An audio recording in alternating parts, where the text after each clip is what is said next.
This is the full version of the explosive live broadcast of our great leader MAZI NNAMDI KANU on the 10th of June 2020, where he exposed Barack Obama and the chief sponsors of Boko Haram, and many more. Very long and insightful. Stay tuned.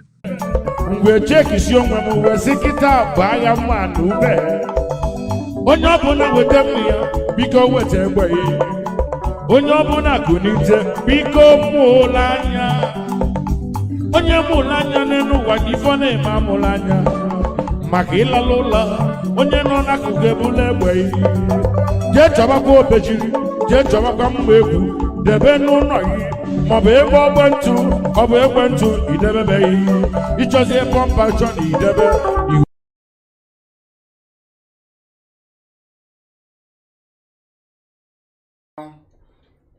On this very planet Earth, we welcome you to another exciting, I will even say explosive, live presentation of Radio Biafran with my humble self this very evening of the 10th of June in the year of our Most High Elohim, 2020, with the time now standing at precisely 3 minutes past 7 p.m.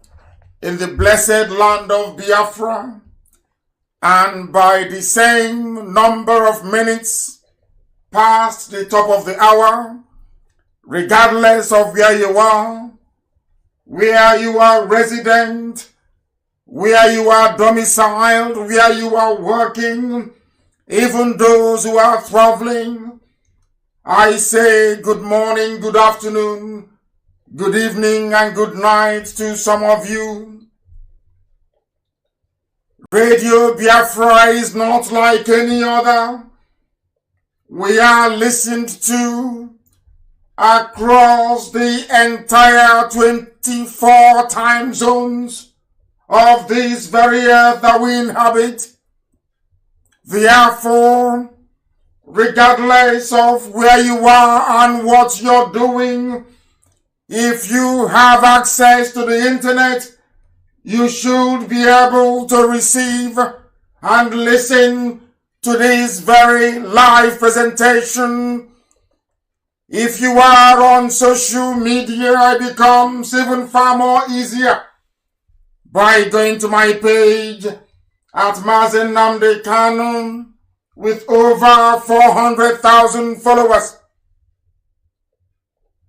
If you are in some parts of Biafra land and Lagos as well, you should be able to join us via our terrestrial radio, CHK 102.1, 95.1, 102.2, depending on where you are. I am sure that these frequencies are regularly updated and published, that people may be able to obtain the information and then follow us accordingly. We are also on satellite. For those of you with a satellite decoder, wherever you are in the world, you should be able to receive Radio Biafra as well.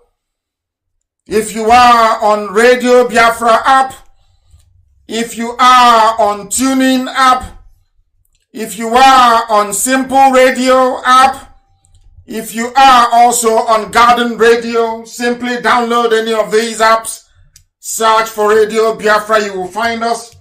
I must also tell you that, of course, our enemies are trying very hard to replicate what we are doing. Should you come across any other app that is bearing Radio Biafra and you are not listening to my voice, then you know there is something wrong with it. We are Radio Biafra, no other appendages, just Radio Biafra. And as I welcome you this very evening, I must ask you to also welcome those who are around you, your friends, your family.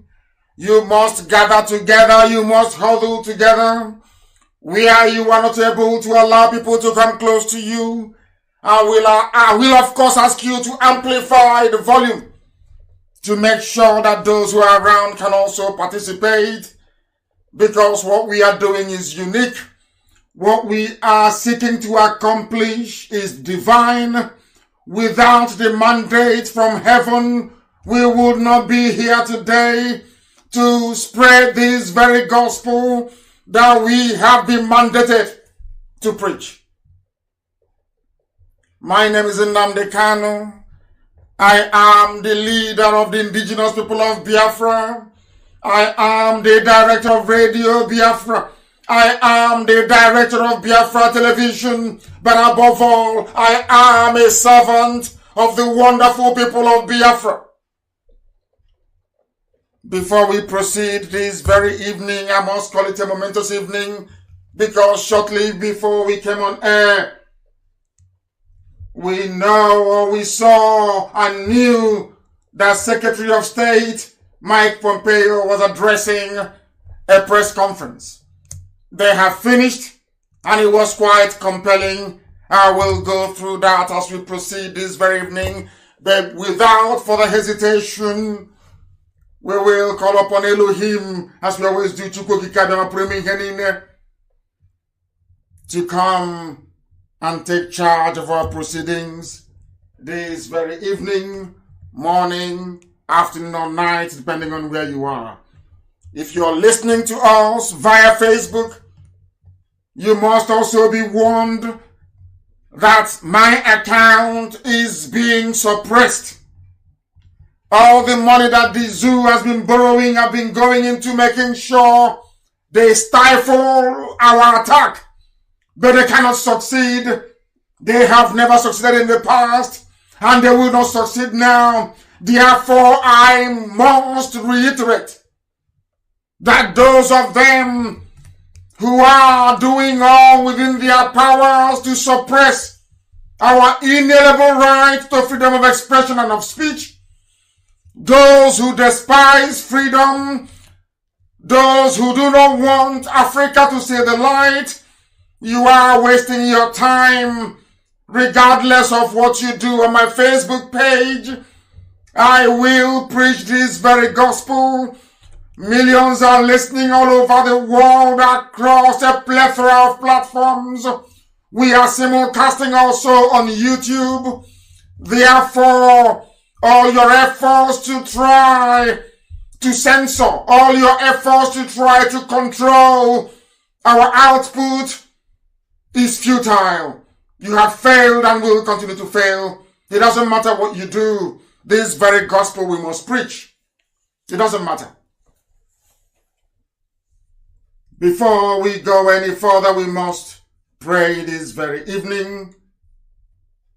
Regardless of where you are, I will ask you to please bow down your heads, because we are the children of light. We represent hope. We must ask the Almighty Creator in heaven, God Almighty, the Lord of all the hosts, the host of all the hosts of heaven, the only entity that man and spirit bow before.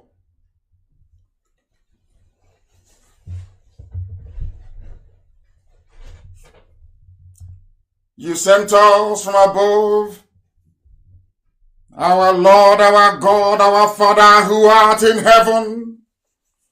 That is why we say this evening, hallowed be thy name. Because from this scrap heap, from the ruins of those who have been abandoned, you lifted up Ipob. You beckoned on Biafrans, the very few of them that you filled with your spirit.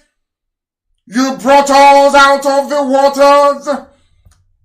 You delivered us from the hands of our enemies, those who are stronger than us, those who possess access to ammunition more than we can ever imagine.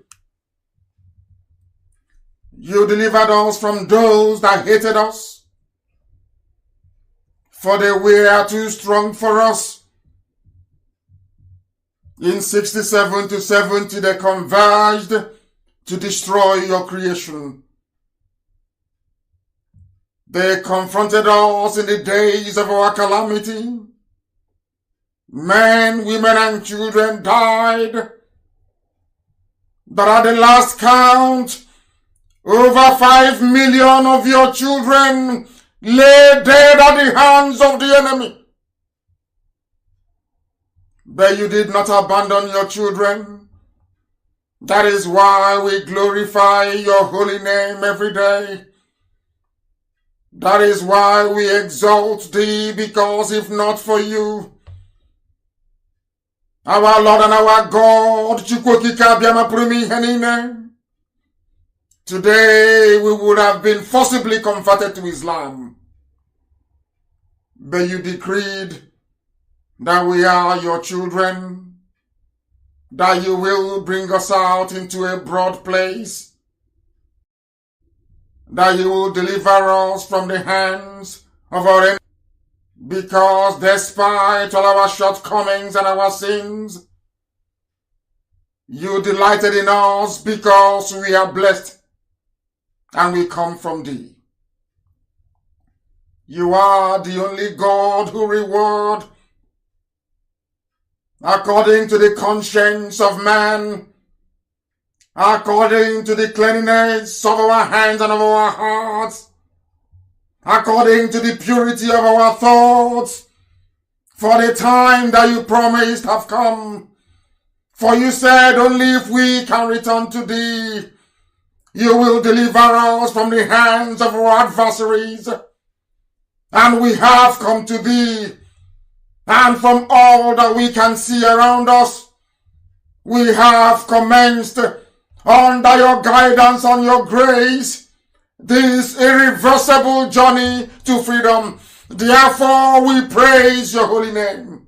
We say there is none like thee. There is none who can be compared to thee. We are not righteous. We do not pretend to be infallible. But you have kept us. You have rewarded us with your kindness and your grace. You have set a table before our enemies. We have no other God apart from thee. The ancients praised you. Our ancestors sacrificed unto thee.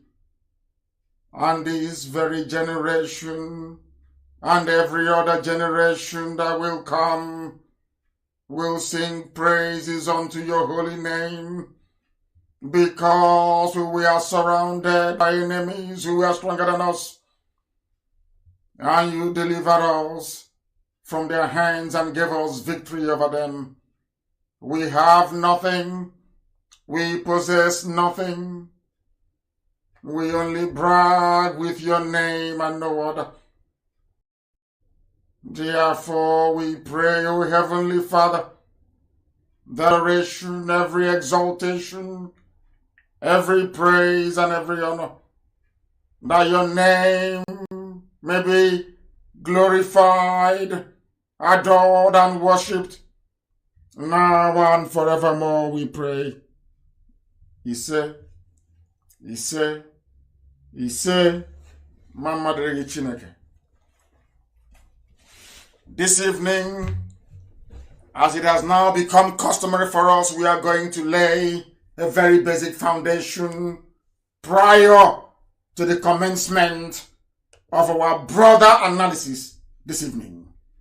You must pay very close attention, as it has now become customary for us to do. Here we preach, here we tutor, here we lecture, and here we impart knowledge and wisdom you cannot get from anywhere else on the face of this very earth. We are very proud of this very gift from the Most High. Messages are being given to us on a daily basis, and as I have repeatedly said, When I am sat behind this microphone, we are under divine instruction to proclaim the will of the Most High, that his children may be set free on the face of this very earth. Facebook, as I said earlier, has received the latest tranche of their blood money, as the zoo is busy receiving what they call Abacha loot. They are also busy siphoning it back to whence it came, and the loose change they have, they bribe the Yoruba people working for Facebook to try to suppress this very truth.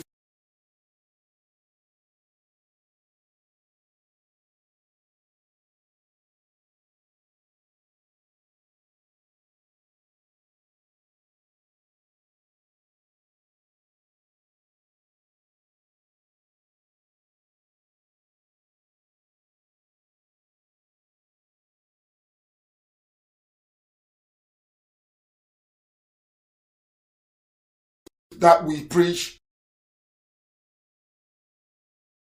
They want to give you the impression that the world is not listening. They want to subdue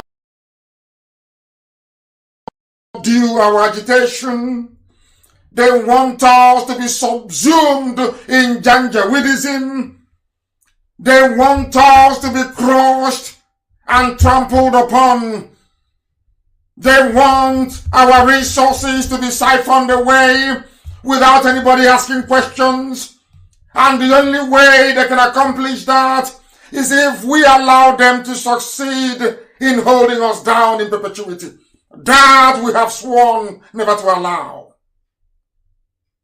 Because our enemies understand how irrepressible we are. They attest to our formidability. They understand it. That is why I subscribe to what somebody wrote earlier. I do apologize very profusely because I wasn't able to capture your name, but somebody wrote something on my page that was very compelling. I found it very moving, and I felt that the essence of this very gospel this evening will be anchored on this very, should I say, timeless proclamation by no other person than one of the very few people that I regard as genuine intellectuals in the history of mankind, Bob Marley. And he said, "How we never know nor live with the truth, so long we never lived well. How we failed in learning is why we grow in ignorance.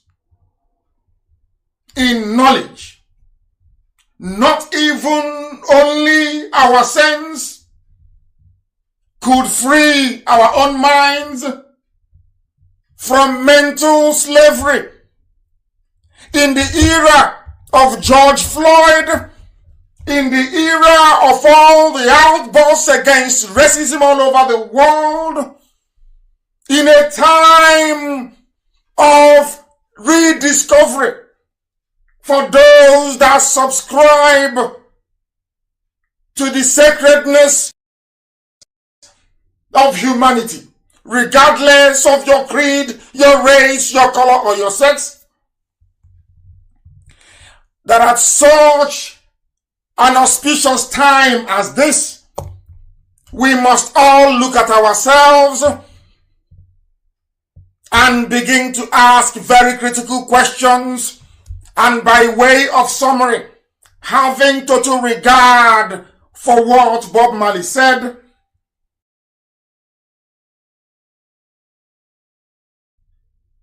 I anchor the defeats, the problems, the tribulations, the pain, the anguish, and the suffering of your average black person, man or woman, resident in Europe, in Asia, in America, in South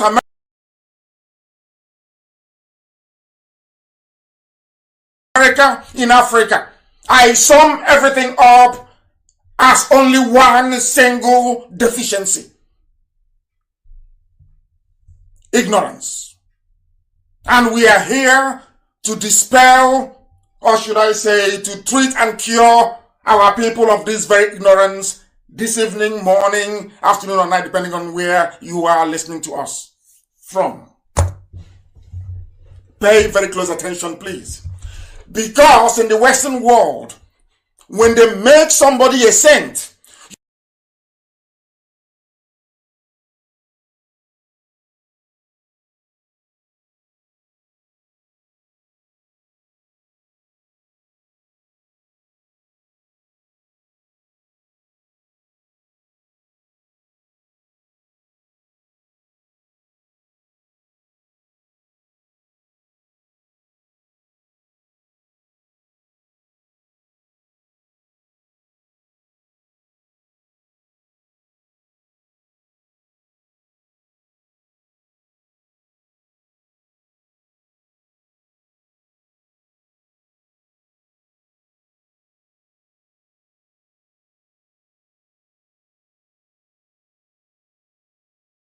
when they call you a saint in the Western world,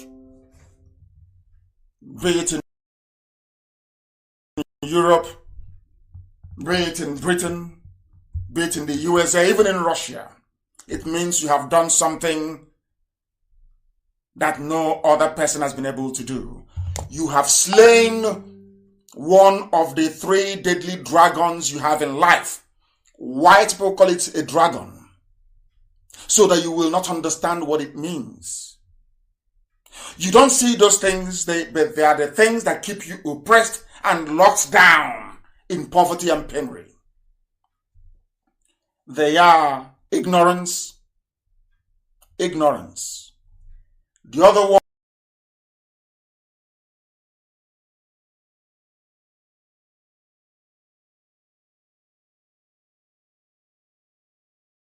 one is hunger, and the other demon is homelessness. Understand it very well. When you're able to slay any of these dragons, they call you a saint. That is why the Western world will always maintain their preeminence in reasoning. They invest so much in education because it is in the interest of everybody that everybody else is not only educated but able to, because only those who are reasonable and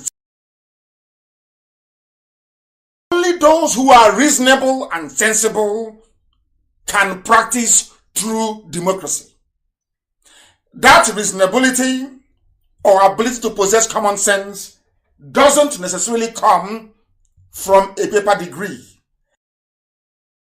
The way you analyze, the way you read problems, and what's this evening, having regard for what Bob Marley said about our failure to learn and why black people are always growing in ignorance.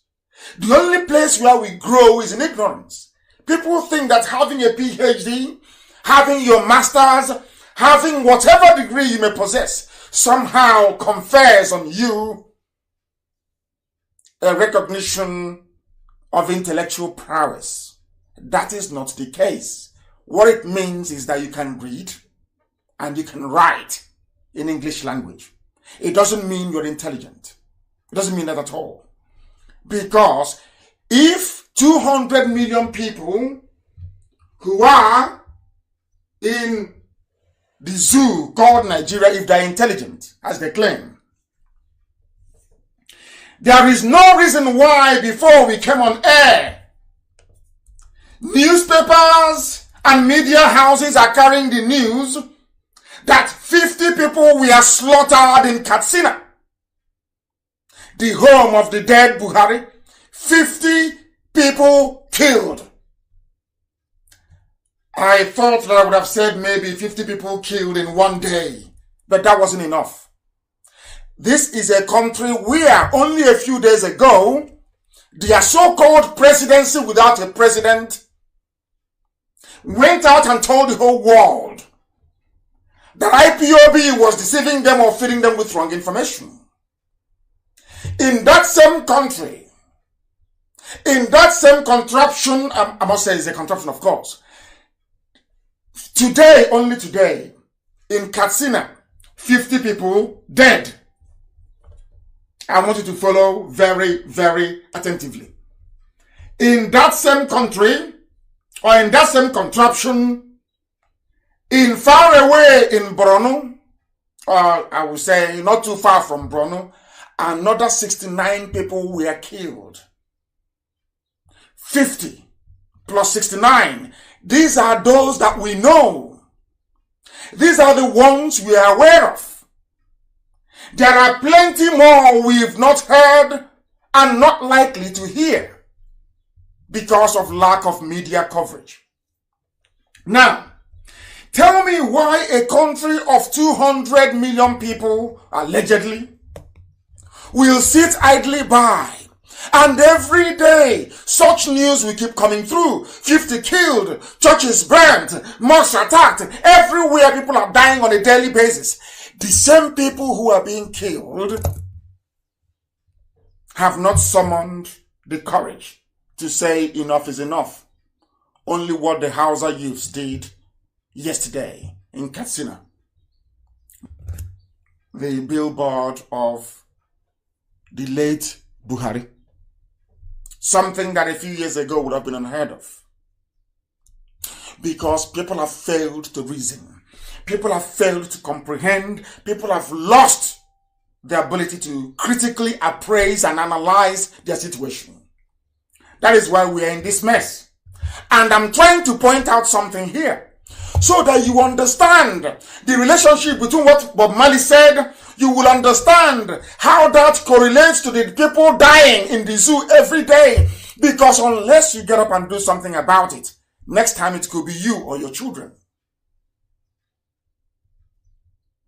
And I want to let you understand also how this whole thing ties into the death of George Floyd in Texas, in America. That all these things are self-inflicted.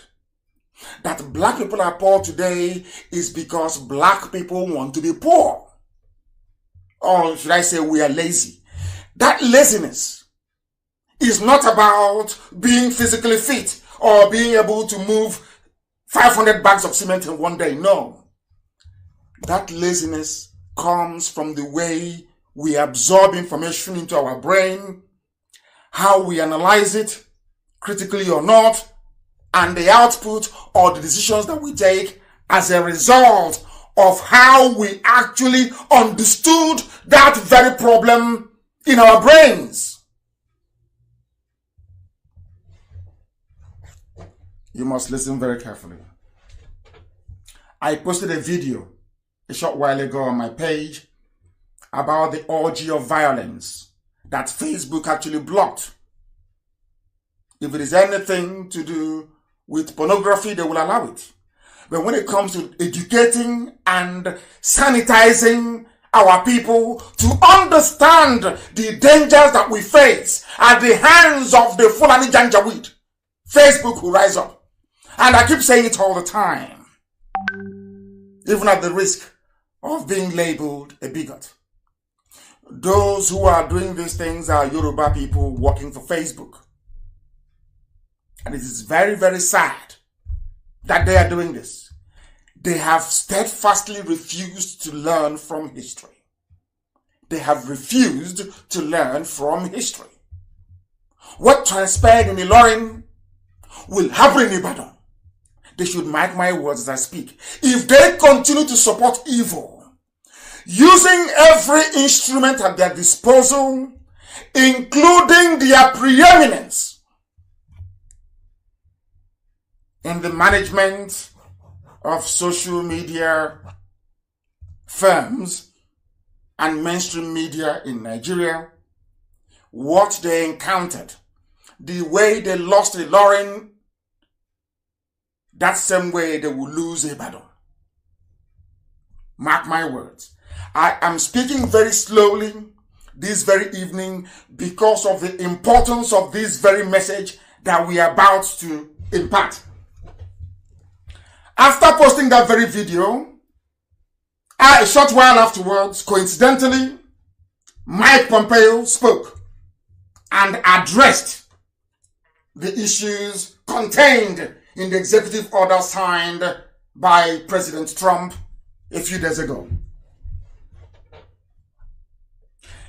Before Pompeo spoke, and having gone through all the, should I say, the festival of death in the zoo, called Nigeria, all the deaths, 50 in Katsina, 69 and 50 is a conservative number. Having regard also for the video that I had posted on my page, and also given what is happening with coronavirus, I was left with no choice than to conclude that the reason why there is this criminal silence over what the Fulanis are doing in Nigeria is because some people, believe it or not, want to see the number of people who inhabit that very geographical contraption reduced. There are people who are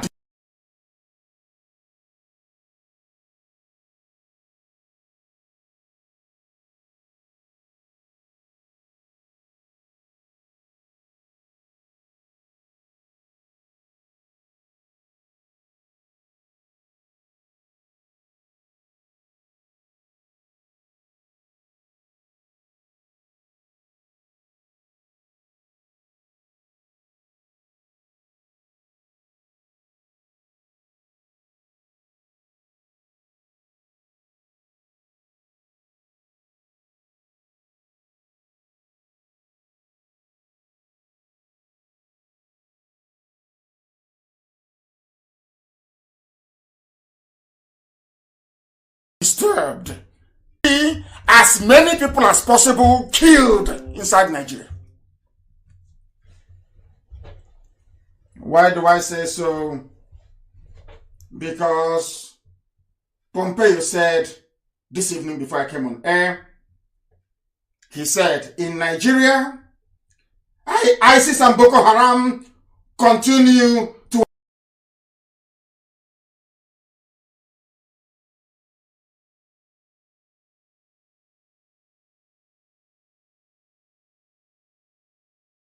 attack Muslims and Christians alike, and that is true. Christians are being targeted and killed, yes, but also Muslims are also being killed. That is true.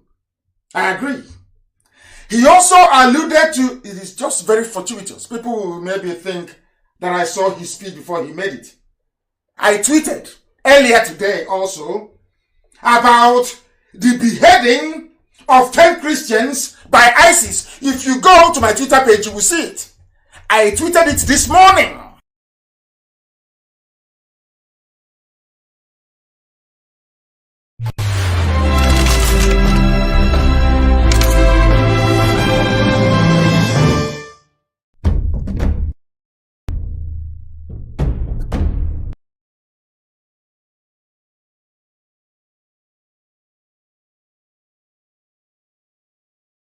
Coincidence. I'm not saying I was privy to what he had to say. Not at all. I'm just merely saying what a glorious coincidence. That's what I'm trying to say.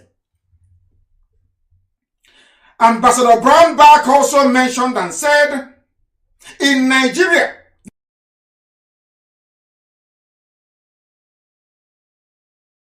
conflicts and carnage continue. Christian farmers in the north central state, which means that all the campaign we have been making, along with many other groups, is now hitting home at last. And it is only under a president like Trump that something like this will be done, or this level of boldness.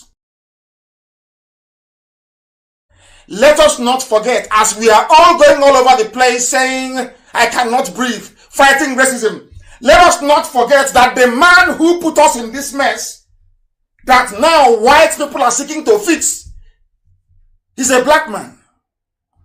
The person who made it possible for ISIS to behead 10 Christians in Nigeria, the person that made it possible for all the attacks against the Christians right across the Middle Belt and the South to continue, is a black man. Obama, aided by other black men on the ground, the dead Buhari, Abba Kyari, the Fulani Janjaweed, all of them. What I find very shocking, what I find very distressing is that Donald Trump is a white man, Pompeo is a white man, Ambassador Brownback is a white man. And let me tell you what Brownback said later. I'm deeply concerned about what's happening in Nigeria. United States of America is saying they are deeply concerned. So we are getting there. Deeply concerned. A white man that you're calling a racist, Trump that you're calling a racist, is the one fighting to defend you from the people that you claim you voted for. Your fellow blacks who brought Buhari into power. Obama, I'll prove it tonight. I said to you before that this evening I will shock the establishment of Nigeria. When I'm done this evening, if they don't release Olisametu in the next, is it, I said in the next 11, or begin the process of releasing him in the next 11 days. Oh my goodness. Maybe after tonight they will understand what I'm about to do to them after 12 days. Now listen. Brownback said, I'm deeply concerned about what's happening in Nigeria. Mind you, a white man. Because of the escalation of the violence and carnage and the lack of response from the APC government. We really need the Nigerian government to step up and act much more effectively in their space. Do you know why I'm so happy?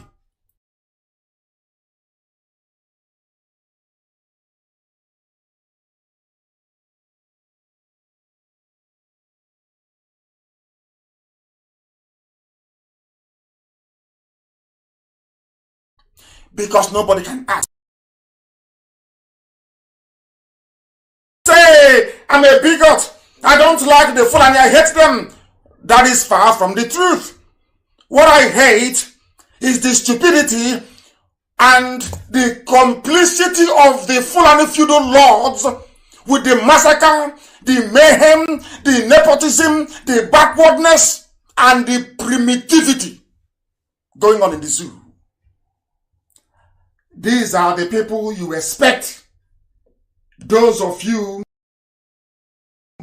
who are not in the right frame of mind. I want to ask you a question this evening. These are the people they are appointing. I told you before. The reason why they need Fulani in every position of authority is to cover their shortcomings, to make sure they retain power until they dip that Quran in the Atlantic Ocean. Are you following me? Now, this is a man, this is just incredible. Incredible. Incredible.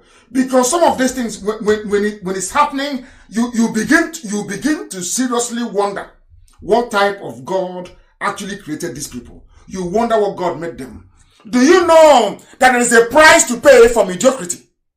And that is what everybody is paying. You people saw the truth and kept quiet over the years. When prophets came and told you that what you are doing will lead to your doom, you said, bring him, let's kill him. I came and I told you that they will eat you alive. They have not come to entrench good governance. You didn't listen. Some Irats, mostly from the West, rose up and said, no, hang him, arrest him, hang him. And I want anybody to stand in front of me and tell me that all the things I've been saying over the years, that none of them has come to pass.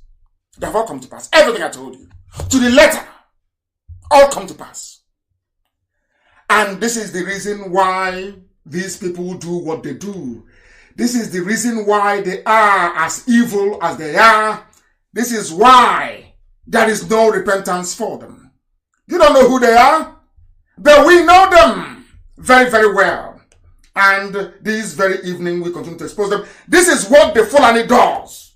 This is what they do best.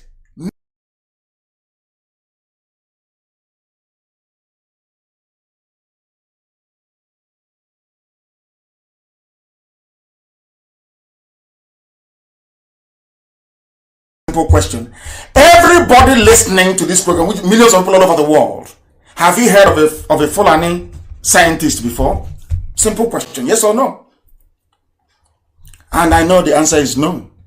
Now, if there is no Fulani scientist of note, can you tell me why a Hussein Ibrahim was appointed the Director General of Raw Materials Research and Development? And when he was given that position, what did he do with it? You'll be shocked this very evening. I want people to understand the meaning of mediocrity. I want people to understand the damage that the Fulani Janjaweed administration, the skeleton, the one that Aisha is leading, how empty they are, how vacuous they are, how inconsequential they are, how primitive they are, how ruinous they are, and how their stupidity and political impotence is affecting everybody, up to the extent of giving rise to 7 terror groups. Follow this very carefully. Now, I want to play this for you, so that the world may know what is happening in the zoo called Nigeria. Listen carefully. Listen very, very carefully. Let's play. This is as a result of raw material research and development council. They're asking a question on raw materials. They're asking the man appointed to head raw materials research in Nigeria. Please listen. You've concluded, can you give us the ones you have concluded, that manufacturing companies are now using, and this is as a result of raw material research? Tell us what your department has done. Tell us what they have been able to achieve. You are appointed to head raw materials research. You are Fulani. Tell us what you have been able to achieve over the years that you've been there. Over the years that you have been there, tell us what you have achieved. That's what they're asking him. I want you to follow very, very carefully, please. Tell us what you have achieved. You are a Fulani man, and you are about to be shot. Tell us. You are about to be shot. That manufacturing companies are now using, and tell us what you have researched and others are using. Research and Development Council. Yes, but 30 years of a research at a young institution. But to be candid with you, we are making progress. You are making progress. For now, after 30 years, we have developed a technology to optimize kilishi production. Did you hear what he said? For 30 years, over 30 years, Janjaweed has been there in charge of research. These are people that cannot boast of any poet, no writer, no scientist, no engineer of any reputable standing. None whatsoever. But when it comes to appointments, they get everything. So they're asking him, after 30 years of raw materials research, under your watch now that you're now the head of, what have you managed to produce? Do you know what he said? Some of you may not have heard him very well. He said that they have optimized the production of kilishi. You know what is kilishi? Kilishi is suya, meat, barbecued meat.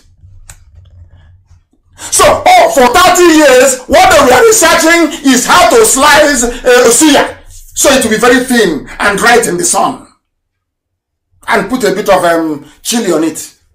Sun-dried beef in 30 years. That is a country that people tell me they're proud of.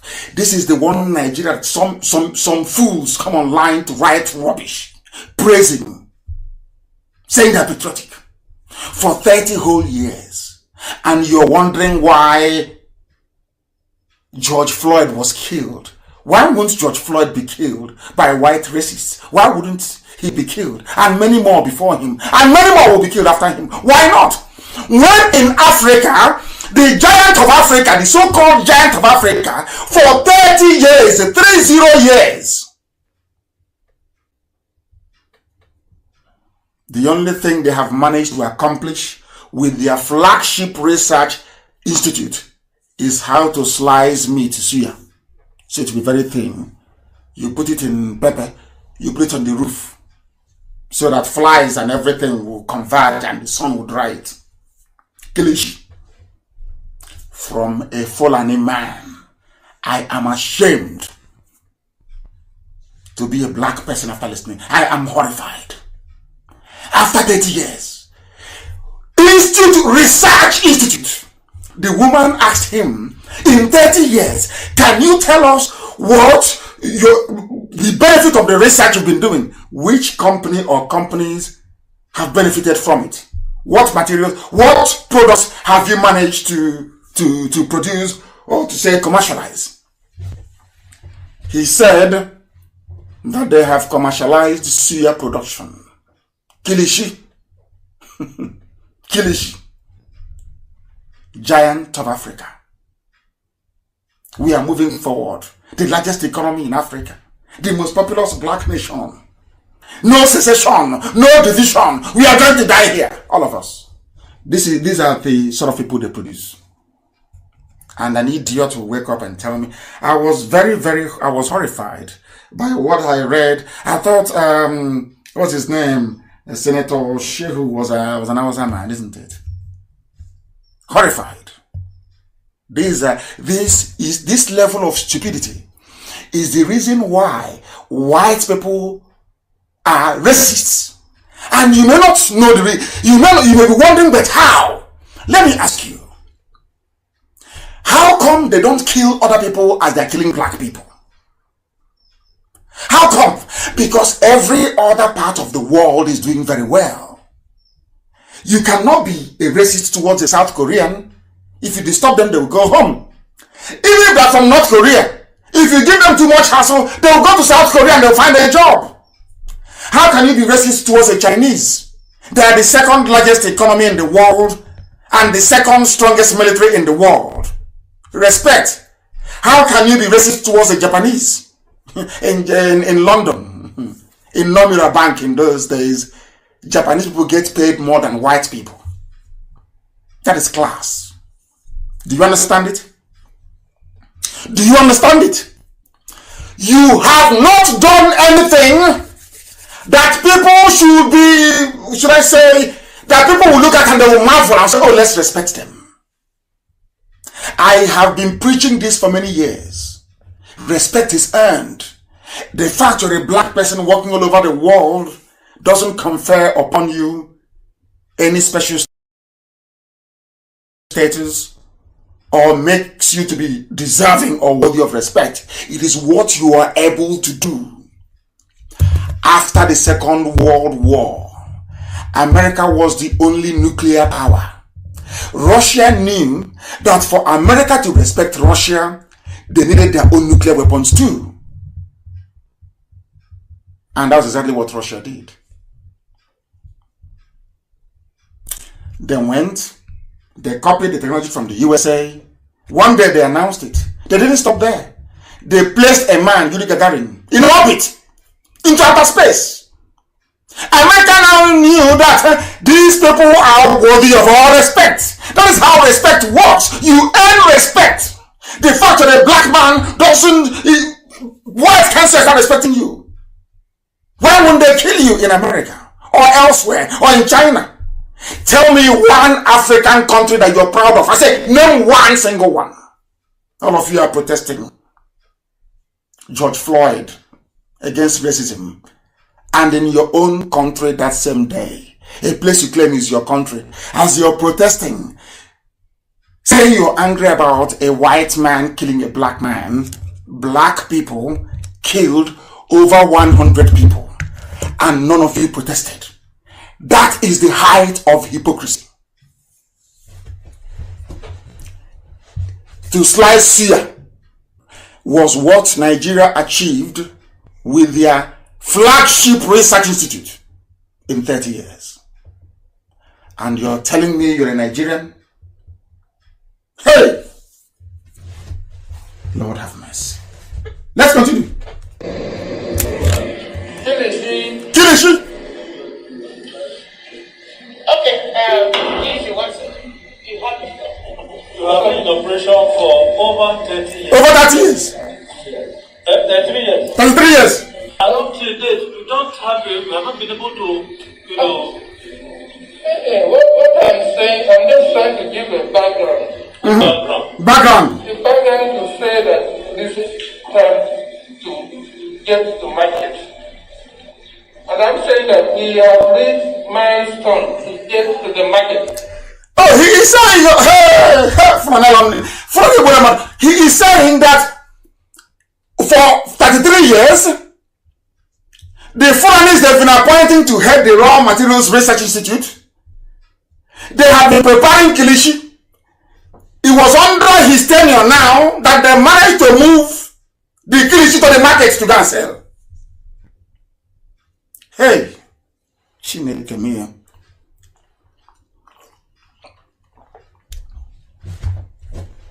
I had a sip of water. The whole thing is shameful. The leading black nation in the world as Britain will have you believe.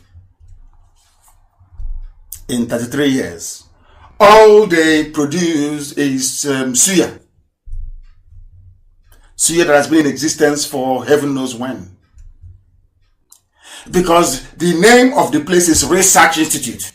So the Janjaweed felt by going to, you can research anything including suya. So they went and bought suya, brought it in and said, let's slice it very thinly to see the way it will look like. Let's put a bit of pepper and a bit of granite and let's put it outside and see if the suya will change.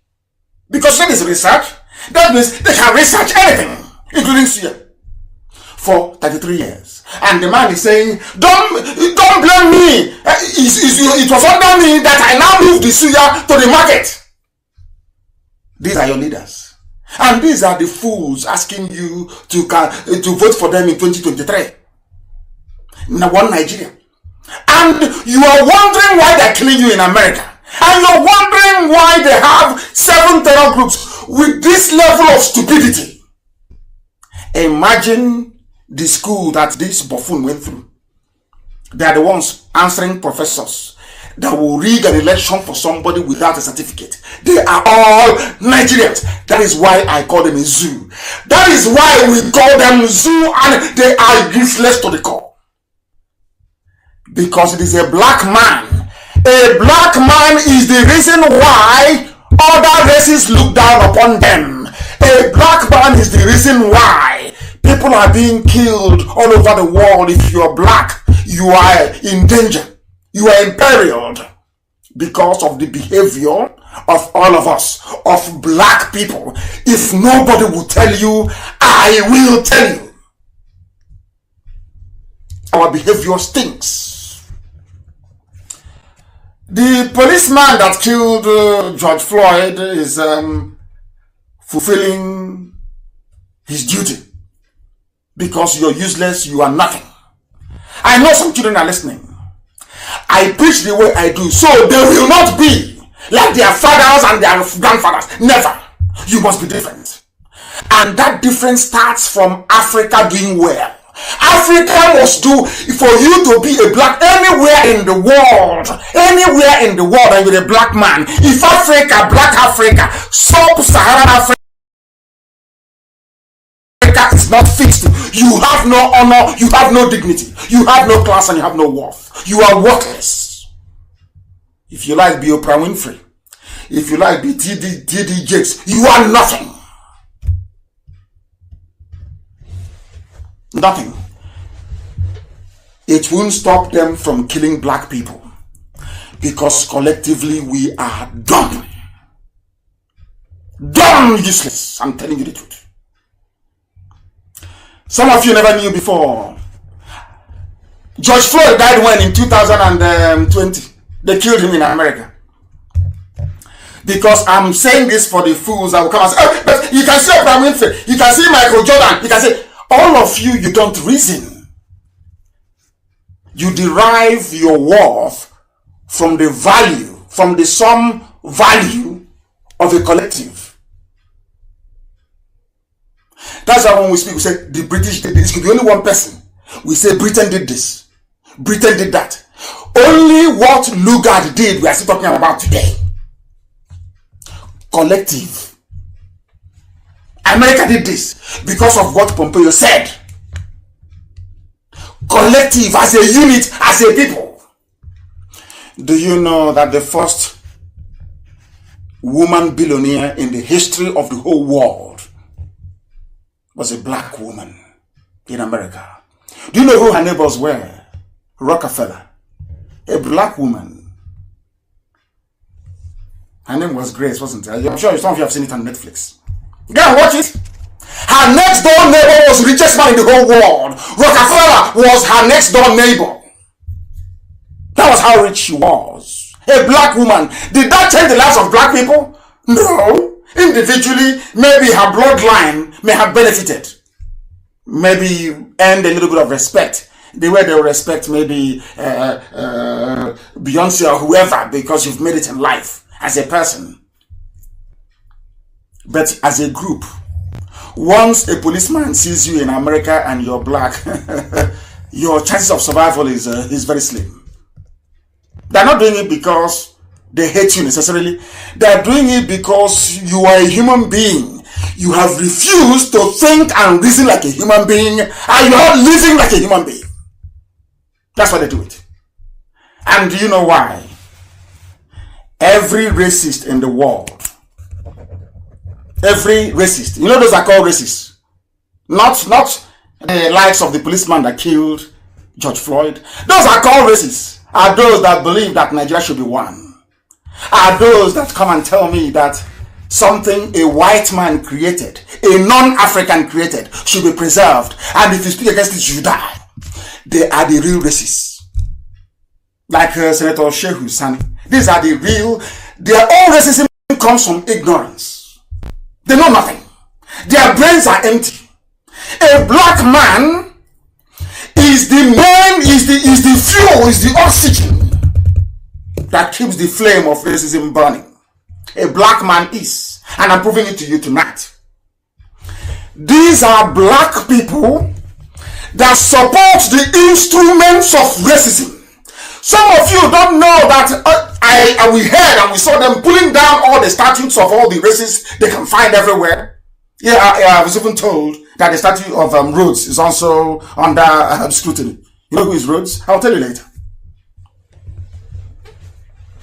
Black people are the reason why there is racism in the world. Especially black Africans and their failed governments all over the place. Because all of them are agents of the agents of the racists. Before you become a president in Africa, you must be an agent of one of the 5 super spy networks in the world. You must be. You must be serving the Americans, the French, the British, the Israelis. You must serve somebody. The Russians, the Chinese. You must serve somebody, or else you can never win that election. It's impossible. Somebody must be standing behind you. And then I'll tell you what to do, how to run your policies. And you agree. You know the funniest thing? If you disagree, they will kill you. We shall get to that later. Now, I want to prove to everybody that the nonsense happening in the zoo, the killings, the suffering that we are all crying over, the killing of George Floyd, it is you that caused it. You listening, you are the cause of it. Do you know why? Because you have failed to untangle the chain of racism around your neck. You have failed to set yourself free. As Bob Marley said, your reasoning capacity, you are growing every day in ignorance, not in knowledge. Every day you grow in ignorance. That is why somebody who went to a university, came out with a doctorate degree, forged from Adebayo University, is the head of a research unit, raw materials research, with billions upon billions of dollars voted every year for research. All they came up with was suya. That is why in a country where you have people who claim they're intellectuals and they're learned, like Senator Shehu Sani, will come and tell you that what they are going to do to crush IPOB. Let those holding green, white, green crush those holding Biafran flag. In other words, encouraging mass murder. But he's a senator. No longer a senator, I understand. He went to school. He knows the meaning of freedom. He knows that as imperfect as the zoo was in those days, Azikiwe, Awolowo, and Tafawa Balewa fought for independence. The same principle that Biafra is applying. But this man, despite the fact that he claims he's a senator, he makes laws for the people. That very simple fact was lost on him. A very simple fact was lost on him. So had Britain that time said we are annexing this Niger area to be part of Britain, a colony, as they do in the Caribbean, what would he have done? These are the racists. Anybody supporting one Nigeria is a racist, because everything you have in place has been put there by a racist. The reason why you were created and named after a river is because Lugard and Flora Shaw had no regard for you. And instead of you to wake up one morning and say enough is enough, as they are now doing in the West, you see the way white people reason. They are going around pulling down all the statues of racists. Can you do that in Africa? You cannot do it. Do you see the difference between white and black? Do you see why you are poor and they are rich? Do you see why they have light and you don't? Do you see why they have drinking water and you don't? Because the way you reason is defective, it is flawed. The people sustaining racism, the people that killed George Floyd, are black Africans, and those African Americans that refused to return to Africa to build it. I will ask you again, have you seen anybody being racist towards a Brazilian or being racist towards any affluent country in the world? No. They beg them to come for holidays. If you see where they're begging Chinese people to give them visa for free, go anywhere you like. Then you will know that you are the architect of your own problem. I have not come tonight to make anybody feel good. I have come to preach what heaven asked me to preach. Before we can get into our freedom, we need to reason in a particular way. If we don't reason that way, we will get worse fools than the janjaweed you have at the zoo, running our government, and nobody can hold them accountable. Now listen very carefully, please. There are 7 terrorist groups in the zoo called Nigeria. 7. I'll name them for you. Jamaat Nusrat al-Islam wal Muslimin, JNIM. You have the Islamic State in West Africa, ISWAM.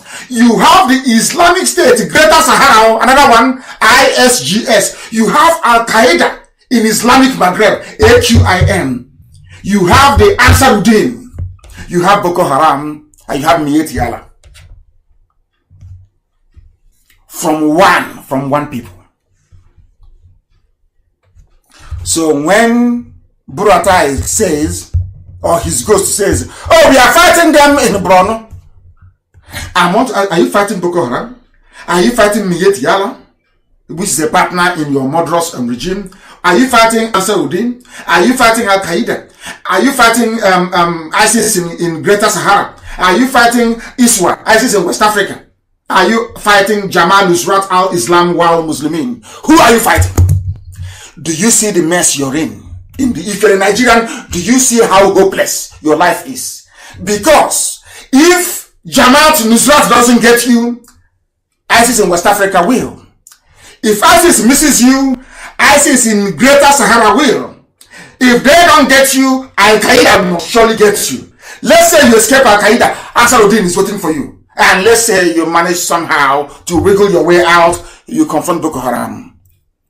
And if you manage to go to your village safe, then Mediocrity is there waiting for you. How can you escape? How can Nigeria survive? Even if you're a fool, how can this nonsense survive?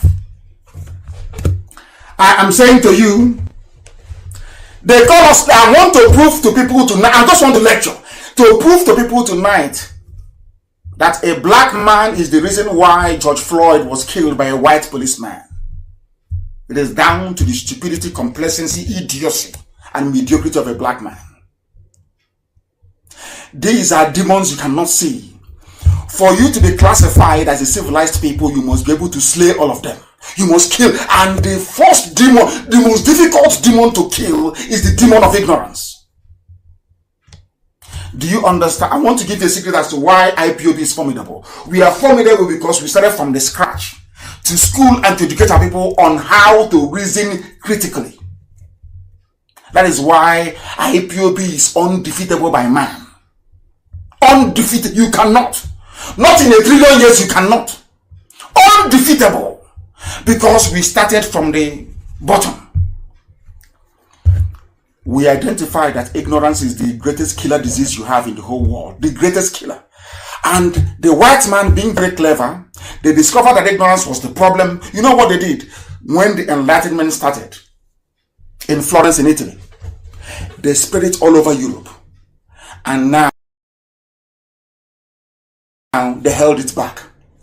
When they colonize territories or they conquer you, if you ask them, what is the secret of your greatness? They will tell you it is warfare. It is economic might. Now it is economy. Before they used to tell it's warfare. If you ask them, oh, but how can I be like Japan? They'll tell you, no, it's the economy. You have to go to IMF. You talk to IMF. They'll give you a loan. You invest. And then you go to EcoBank. You go to Senate Bank. All that rubbish. Nonsense.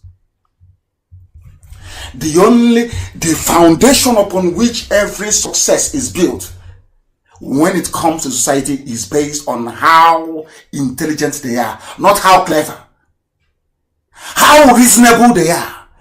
It takes people who are reasonable to understand that those that financed Boko Haram should not be voted into power. It's common sense.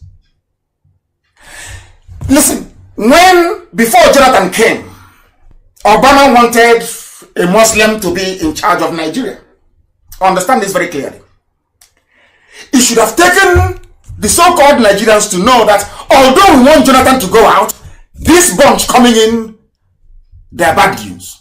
And if you weigh the two, bad news and the thieving PDP, that a thieving PDP was better than a murderous, sanctimonious, corrupt bunch of idiots, as you have in APC. Do you know those that saw that thing coming? Funny enough, Biafrans, they did not vote. They never voted for the dead Buhari. Never! They said no. Because they saw something that others couldn't see. Those that claim they are sophisticated, they are obeying, they are westernized, they couldn't see it.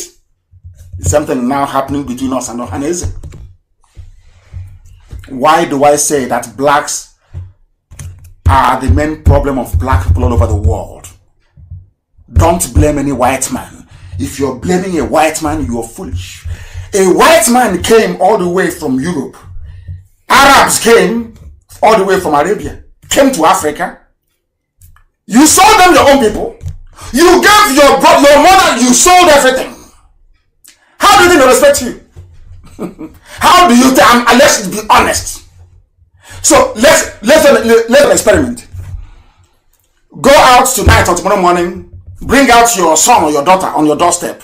See anybody walking past and say, "Hey, come! I want to sell this child now. I want to sell this child for 10,000 naira." Of course, people are buying children. We know that every blessed day. And see how, if that person has conscience, see the way they look at you. In Africa, your children are trekking through the desert, dying of dehydration. They get to Libya. Those that survived the slave market in Libya and in Tunisia, they now brace the perilous journey across the Mediterranean. Most die, of course. If they survive, they now get into Europe. They only want to witness running water, electricity, and 3 square meals before they die. Because of that, they trek from Africa to Europe. No European leader have ever said, "I am ashamed of what is happening." Nobody. No human being has ever said that before. Okay, oh, we are moving forward. If you were trying to build railway, you want to build nobody, no shame. A black man has no shame. That's what's called class. If you have to possess class means you have shame. Because without shame, you are nothing. That is why in Igbo language we say, you don't know that's why we say it. You need to have shame before you can have class. Shame makes it impossible for you to do certain things. That is why when you're going with someone in Biafran, are you ashamed of yourself? So you think we just say it for saying sake? It is to caution you that there are some things you're not supposed to do. And that is how you derive class, if you don't know. They are calling us secessionists. I want to demolish the stupidity of African people tonight. That's why I'm here. To demolish the idiocy of black people and their mind-numbing hypocrisy. Hypocrisy in South Africa. They are doing a rally to Black Lives Matter when only a few months ago you were killing and lynching other black Africans that fought apartheid until apartheid fell. You people are hypocrites. As Jimmy Cliff said, all of you hypocrites. Somebody is calling me a secessionist. I want to deal with all this nonsense. You are calling me a secessionist because I am trying to become the way I was before the white man put me together. I don't understand the black people. None of the states in Africa is viable. They are all racist constructs. Built with racism in mind. They know if we put people with different value systems together, that you can never grow. They know this thing very well. It's black people. It's a very simple thing to do. That was why Britain left the EU.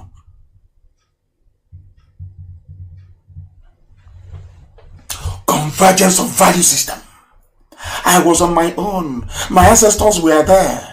One Beture came, a white man came and said, your name is now Nigeria. And I'm asking, who were we before you came? We were Biafrans. Now you're calling me a secessionist. Because I'm trying to dismantle something that a racist put in place. I can't understand black people. I don't understand them. And somebody who claims is a senator. You are telling me, hey, are you telling me that Lugard had your interest at heart when he was building Nigeria? Nigeria was a racist construct. Every country in Africa, with the exception of Ethiopia, is a racist construct. I don't understand it. Or now, maybe the exception of Sudan. I don't understand you people. Why do you reason the way you do, black African people? Why have you always failed? I was on my own and somebody came, stole something from me, my identity, my sovereignty, my value, my worth, everything, and put it in some nonsense called Nigeria. And I want to go take it and go back, and you tell me I'm seceding. Oh, I am seceding because you are an agent of neo-colonialism. You're calling me a secessionist because a white man, your white God that created you, built something. And here is this nigger trying to spoil what a white man built. That is why you defend Nigeria. Because it is indefensible. Even if you don't subscribe to our very valid argument, or should I say valid argument, as to why Nigeria should not be won. Why not all the mayhem and the killings? Why must Nigeria be won when all these killings are going on? You cannot see it. Because you're blind, you're not intellectually gifted, you're not savvy, you're not discerning, you are not intelligent. It's as simple as that. You are unreasonable. You don't know that you saying that you want to be a Nigerian means that you are supporting the policeman in Texas that killed George Floyd. If Nigeria is good, then the killing of George Floyd is also good. Because both of them are products of racism. You can't like one and not like the other. I'm telling Sheikh Husani and his likes, you people are not educated enough to challenge IPOB intellectually. You have not been born. You are nothing to us. How can I be seceding from myself? I was in my village and the white man came. I'm from Ipob. A white man came and said, your name is now Umuahia. Umuahia was a name he got from Ipob. Ipob, he was in Ipob. At Ipob. He said, what are you doing here? He said, this is Umuahia. He wrote Umuahia. When he got to the main market in town, he said, oh, the other one I saw before is the old Umuahia. Oh, this is the new one. That was how the name Umuahia came about. Umuahia doesn't exist. What you have is Ipob, you have Obakala, you have Ohonho, you have Olokoro, you have Iguano. These are clans, in their own right, clans existing. Somebody came and said, your name is now Umuahia. And you answer that Umuahia that he gave you. And you travel to the person's village, maybe in Scotland or wherever, in Bristol or what, and you want to claim you are equal to the man who gave you a name. Who are you? Do you see how you are? You people are the purveyors of your own. You provide the world the ammunition, or should I say the rod with which to beat you. Because you are not intelligent. That's what I want to prove tonight, that's all. You people are not intelligent. Blacks are not intelligent. I was in my village, a white man came, said, you, from today your name is Nigeria. And the white man has gone. Then if what the white man created was good enough, why did we not ask the British to stay? Why is it that what they built will stay, but not them? I don't understand it. I cannot begin to follow the logic. I cannot begin to comprehend it. I'm asking you, if you believe in one Nigeria, as built by a white man, why should you, which you have, if Nigeria wasn't a racist construct, why would you ask the white people to leave? And they gave independence in 1960. If it's a good thing, why didn't they stay? Why did you ask them to go? You asked them to go because Nigeria is illegal. But you wanted to keep all the trappings. It's just like somebody, you said, somebody ran into your home with stolen goods. A criminal. They were pursuing him. He ran into your home. Left the goods in your house. And you said, okay, come. I will give you up as the criminal, but I will keep all the things you stole. Typical black people from Africa. You think I've come to pity you? Of course not. It's a sad thing that George Floyd died. But George Floyd was killed by you and I, killed by our impotence, killed by our stupidity, killed by our unreasonableness, killed by the fact that after 30 years of doing research, all he came up with was suya, kilishi, barbecue, how to barbecue meat, the amount of salt to put on it, the amount of pepper, and how to slice cucumber. After 33 years of running a research, high-end research laboratory. And you want whites not to kill you, or you want racists to spare you. You are drunk. If you don't know. They are calling us secessionists. Those were the mindset. These are the people that killed George Floyd, not the white racists, as I keep saying. The white man choked him to death. But had Africa been doing very well, that man could not have stopped him on the road. How many times, all of you in America, in Europe, how many times have you seen a policeman before stop an Asian? How many times, I'm asking you? You see us will be wearing trousers with near our knees, our children. How many Asian kids have you seen? Have you listened to rap music before? The rap culture? How depraved it is? Depraved. That is your mainstream culture in America. And when people say, oh, it's wrong. Come on, get away from my face. You're a fool. What stupid racism? It's the truth. Look at Africa, how useless Africa is. Africa is a disgrace. Africa is a disgrace. A shame upon shame. Because you cannot reason. And here, after tonight, I'm sure you're going to reason very well. Now listen. A black man's problem is self-propagated ignorance. The worst is that when a person is a fool and don't know he's a fool, he becomes a danger to himself. Once you're an idiot, you don't know you're an idiot. You are the greatest danger to your own self. That is what is happening in Africa. That is why Boko Haram is killing, and Saudin is killing, Al Qaeda is killing, Fulani headsmen are killing. If not stupidity, why would they be killing everybody? I'm asking you. And that is the country built by a white man you want me to belong to.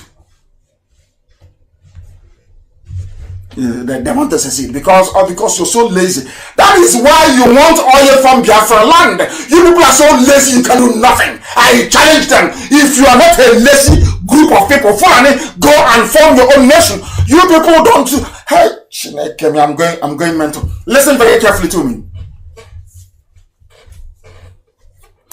Do you know why the best things come from Europe and now Asia? Because there is competition. Do you know why you have iPhone, is it 12 or 13 Pro, whatever, with 3 cameras at the back? It's because of competition. Because Apple knows that if they don't make, if they are not at the cutting edge of technology, maybe Samsung will overtake them. Do you see some of you claim you read economics? Have you seen the benefits of competition? You must allow people to compete. They must compete. If the Premier League, as it is today, has no relegation and no promotion, the quality of football will be very, very poor. People will lose interest. Competition. In Nigeria, over many years, they have failed to allow competition to come in because they know that Biafrans are blessed. They know Biafrans are very smart. Introduce competition. Take all the oil and gas. Allow us to be free. You will come to beg us to come in. They know this. It's called dumbing down. It's called dumbing down. To reduce the standard to a level whereby everybody is a fool. That is what the Fulanese did to you. That is feudal system at its worst. And that is what racists in Britain are enjoying. That is why they can take our oil without paying for it. Because fools are in charge. That is why they can load a 70-ton tanker and claim it's only 25 and they will pay and they will go away.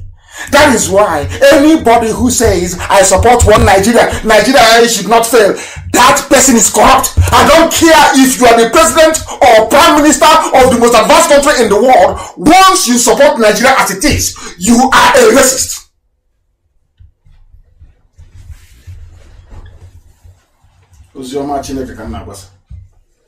Gospel from heaven. If you understand it, you'll be free. If you don't, I can't help you. I am telling you how Biafrans will be reasoning.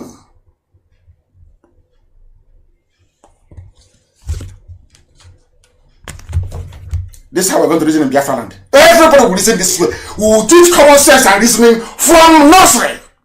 We will teach you that anytime your head of state travels abroad to go and take medical treatment, if he comes back, he or she will face trial and firing squad. Because that place that the hospital you're traveling to abroad, somebody built it. And those that built it, they don't have 2 heads. That's why they hate Biafra. That was why after I had declaration by Ojukwu, they said, no. We can't allow them to come up. Who stopped Biafra from emerging? They are racists. Because they know that once Biafra survives, Africa will survive. Do you know the funniest thing? Those they used to fight against the emergence of black people are fellow blacks in Gowan and the rest of them and Awolowo.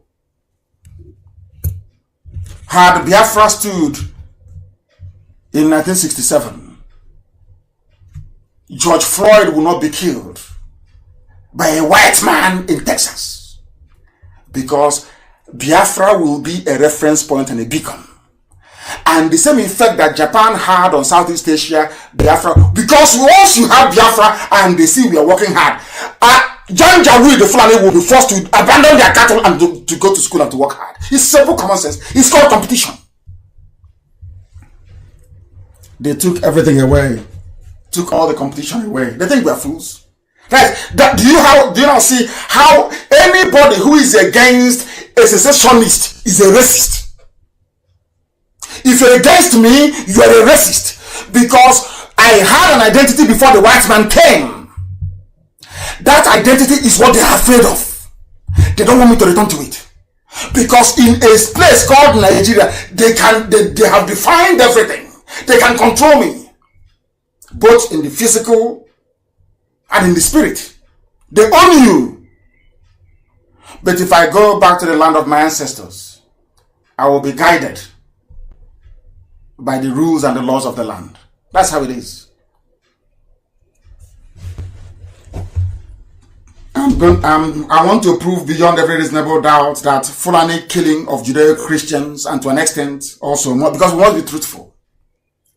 Not only Christians are being killed, Muslims are being killed as well. That is the truth. But a disproportionate number of Christians are being killed because of their religion.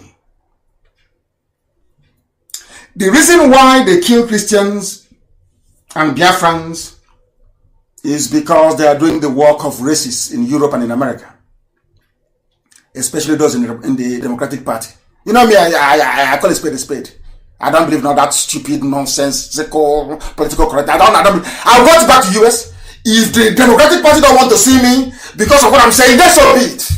That means that they're hypocrites. I look at you and I tell you the truth. You may not like it, but I will tell you the truth. Are you stronger than God?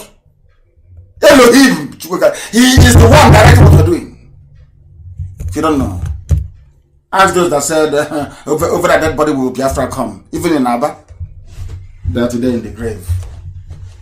Elohim is in charge. I don't care what man does. I don't give a damn. I don't care what man does. I want to prove it to everybody, to demonstrate how the Fulani, how they are planned. They have planned strategically. Their dream is to overwhelm everybody, conquer Nigeria, make it the natural home of Fulani, not the Futajawan hills, the hill of the vultures, but to make Nigeria, that's damnable contraption, the home of Fulanis all over the world. I said the borders in the north are open, the ones in the south are closed. Nobody said anything, and I have said it repeatedly. Yoruba, please, I'm begging you. If you know you are a coward and cannot do proper journalism, you get out of the way. But there's something, at least to an extent, channels wrote something today. Try to report what, before they will report it. Then the killings, they will not report it. It's because of the work Ipob is doing all over the world. I want to prove it to everybody. I will demonstrate how the Fulanis and other agents of neo-colonialism have all benefited from the current state of arrangement in Africa. I call them the independent European colonies of Africa, not even OAU or AU. All the African countries, I see them as independent European colonies. They're not viable. But once an African man gets seen, he will see all the siren, the flashy cars, the fact that he or she be controlling billions, and the knot in his brain will go off. Ask him to come, he will never reason. They don't understand the meaning of sacrifice. They don't know it. First of all, having established the foundation, George Floyd, his death is like that of coronavirus, in that both of them were man-made. But the resultant effect is so seismic that it's being felt all over the world. Understand and reason through what I'm saying. What is to note here is that white people joined the black people to protest. White people went to topple, you know who's King Leopold in Belgium. They brought down his statue. White people in Belgium. Remember what I told about whites before? That no matter how bad the world is, white people have conscience. Blacks don't. I am telling you the fact, and that is why blacks are suffering. A white person has conscience. Black people, we don't have any conscience. We are wicked. And that's why we are the lowest of the low. Can you believe a white man killed a black person, and white people in far away Bristol in England, in far away Belgium, brought down the statues of their own people they felt were racist?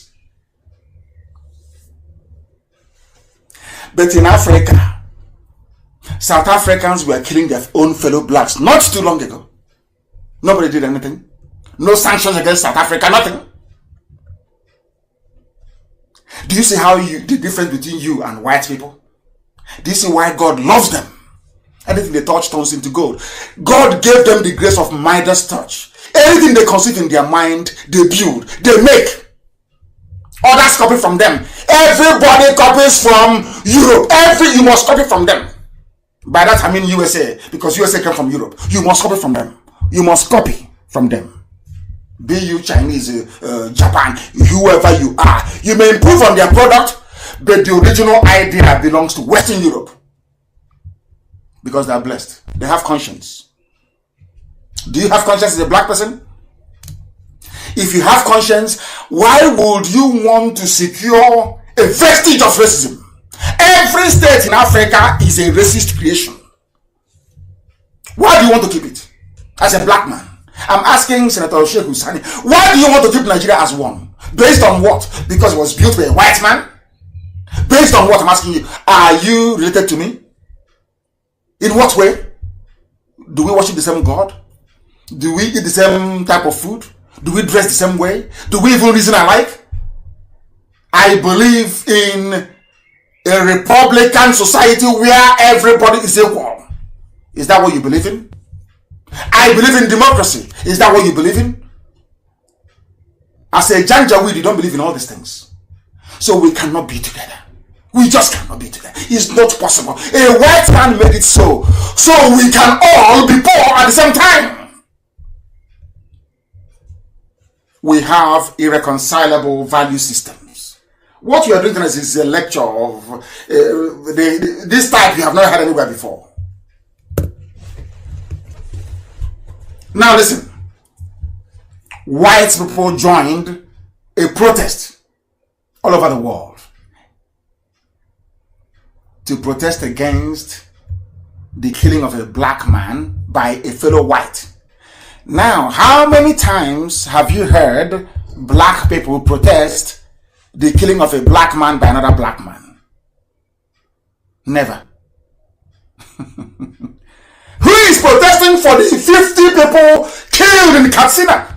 Who is protesting for the 69 killed in Borno? Are they not human beings? Because they weren't killed by white people. All of you are hypocrites.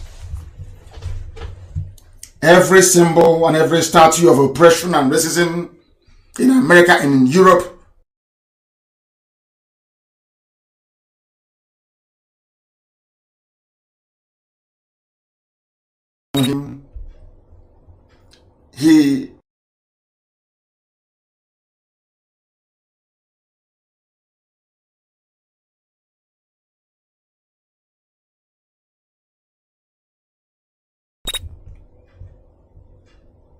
Zimbabweans came in and said, to hell with your name.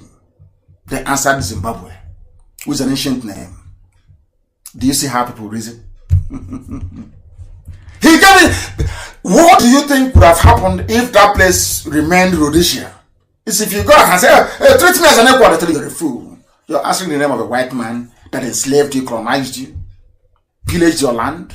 Are you not a fool? The same thing is applicable to Nigeria. I'm telling those who don't know that those who are seeking is not, we are going back to how we were before. I don't care what anybody says. Nigeria is not viable and was never a country I can never be. It is a racist construct. The reason why some diplomats will say, oh, we want Nigeria to be, because they see you as a fool. If you doubt me, then go to their own country and say you want to create a country. You see what they will do to you. Because you're a slave. You're a black man from Africa. Your own stupidity is out of this world. That is like, leave Nigeria one. We don't want Nigeria to break. Why not?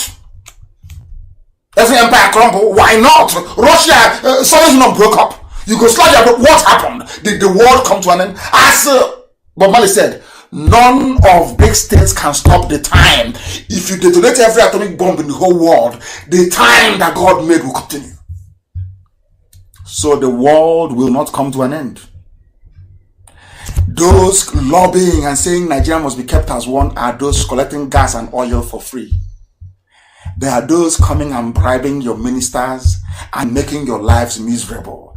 They are the ones lobbying and paying huge money to ask the world to keep Nigeria as one. Now do you understand? Now do you understand it? Anybody fighting you, don't go calling you names. You are this, you're a Biafran, you're a scammer.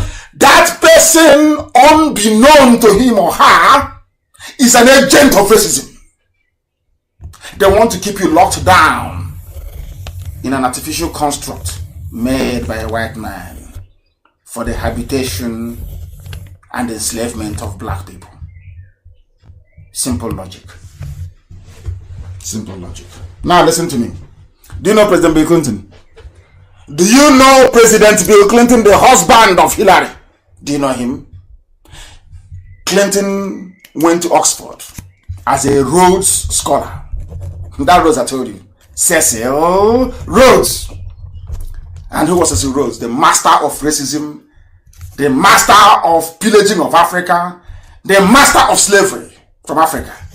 But your darling Clinton went to Oxford with money paid from the pain, the blood, and the sweat of black people in Africa. You didn't know that, did you? That's why we're exceptional. After studying in the library, the man came and switched off the light and said we should leave. You see, Clinton went to school, or part of his education, with money made from slavery. That is your darling in the Democratic Party. Oh dear me. Ignorance is a disease. The name of the man is Sir Cecil Rhodes. Rhodes is R-H-O-D-E-S. Cecil, C-E-C-I-L. Rhodes, R-H-O-D-E-S. Of Rhodesia, present-day Zimbabwe. He was the Lord and Master. The same way that King Leopold owned the whole of Congo was how Rhodes owned the whole of Zimbabwe and of South Africa. Slavery, slave trade, killed Africans, saved the money, invested it, and President Bill Clinton was a beneficiary of that because he was a Rhodes Scholar, not Oxford. Now you understand how intelligent we are, don't you? They say he's arrogant. Why won't I be arrogant, for goodness sake? I'm learned, but so why won't I be? We have class. Why won't I be? I have shame. So why won't I be arrogant? I'm not a black baboon who cannot reason. My point is that the real reason why George Floyd was killed is because we Africans, black Africans, we are a failure. A failure. Do you want me to explain to you? Do you know if Biafra comes, the light my village will use, I will generate it from my local stream called the Yokata. I'll just build a very simple dam. The water will tumble down and be rotating a turbine, and the whole of my village will have electricity. Are you aware of that? Are you aware that you have everything all around you to make your life comfortable, but stupidity will not let you do so because you're a black man or black woman, because of the way you reason? Not that there's nothing wrong with our pigmentation. Black people are great. They were once great. How many of you actually know that the 24th, the king, or should I say, the pharaoh of the 24th and 25th dynasty were black people from Nubia? I don't want to dive into too much history. The pharaoh of Egypt of the 24th pharaonic dynasty and 25th, they came from Sudan. And you must also know that Sudan is not an Arabic land. You must know that. That was why Southern Sudanese refused to change their name. They said they would rather answer South Sudan because Sudan is a black country. Those Arabs you see there, they migrated from Arabia to come in there to settle. The same thing with Libya. Libya is a black country. Morocco was a black country. The Phoenicians inhabited Egypt. The 24th and 25th Pharaonic dynasty were black people. I said black. And it was very, very successful. It was a great era for the pharaohs. So that is why the name Sudan, the blacks of southern Sudan did not want to abandon it for the Arabs from the north. Because the Arabs, like the Fulanis, are visitors. And I commend the southern Sudanese for it. Fact. That is why anybody who's ever tried before to make black people reason, they've always killed that person. Apart from myself, because they know they can't kill me. Then they know. They have their meeting and they know they can't do anything. Once you try, that is one thing a white racist is afraid of. A white racist is not afraid of the likes of Oprah Winfrey or Black Magic Johnson or Michael Jordan, black billionaires. No, they're not afraid. The only thing that a white racist is afraid of is your capacity to reason. That is where they have the edge over black people. Reasoning. And they know it. That was why they killed Martin Luther King. That was why they killed a man, an American for that matter, who left the USA to come to Africa. His name was Walter Rodney. He was a visiting lecturer at University of Dar es Salaam in Tanzania. The CIA found him and they pumped 30 bullets into his head and he died. He wasn't a terrorist. In those days he was killed. His name was Walter Rodney. He wrote a treatise, How Europe. If you read that book and you cannot reason, then you are a baboon for life. And I will recommend it for every Biafran to read. How Europe underdeveloped Africa. You know, the funniest thing was, at my final year at the university, my project, they call it thesis, the thesis I wrote was a critique of dependency theory. Him and Samai Ame's, lambasting of white people as being the reason why blacks are poor. I argued against Walter Rodney, who is my hero, by the way. That was my thesis. And you know what happened? You know, when you go to school in England, final year at the university, you write your thesis, 2 copies. You submit it, 2 copies. And after they must have examined and marked it, they return 1 to you. I submitted 2 copies. Nobody brought back my own copy for me till today because of what was contained in my thesis. My supervising professor was Professor Chiriakandat. I'll never forget that name. Professor James Chiriakandat. Anybody who knows. Very intelligent man. Very gentle. When I gave him the topic of my thesis, he said it is impossible. I said I will do it. Because before then I knew that the problem of a black man is a black man, and I was able to pinpoint that the difficulty, the stupidity of a black man resides in his brain, not in his hands or legs, in the brain. I knew that our brain had difficulties and needed fixing, and I wrote my thesis based on it. The white man, there were 3 that came. After reading my thesis, they took it. They never came back to me with a copy. That is to tell you. They killed Walter Rodney. They met him at University of Dar es Salaam and killed him at the campus. They killed Patrice Lumumba. Go and read about these people I'm telling you. They killed Thomas Sankara, which you all know. They even killed Murtala Mohammed. I've told you this before. And do you know who was instrumental in the coup that led to the death of Murtala Mohammed? Gowon. Gowon was in England, in London. This Gowon they're seeing now praying is not that he started killing and planning the death of people. He was in London and he planned with the British Secret Service to kill Murtala Mohammed. What did Murtala Mohammed do?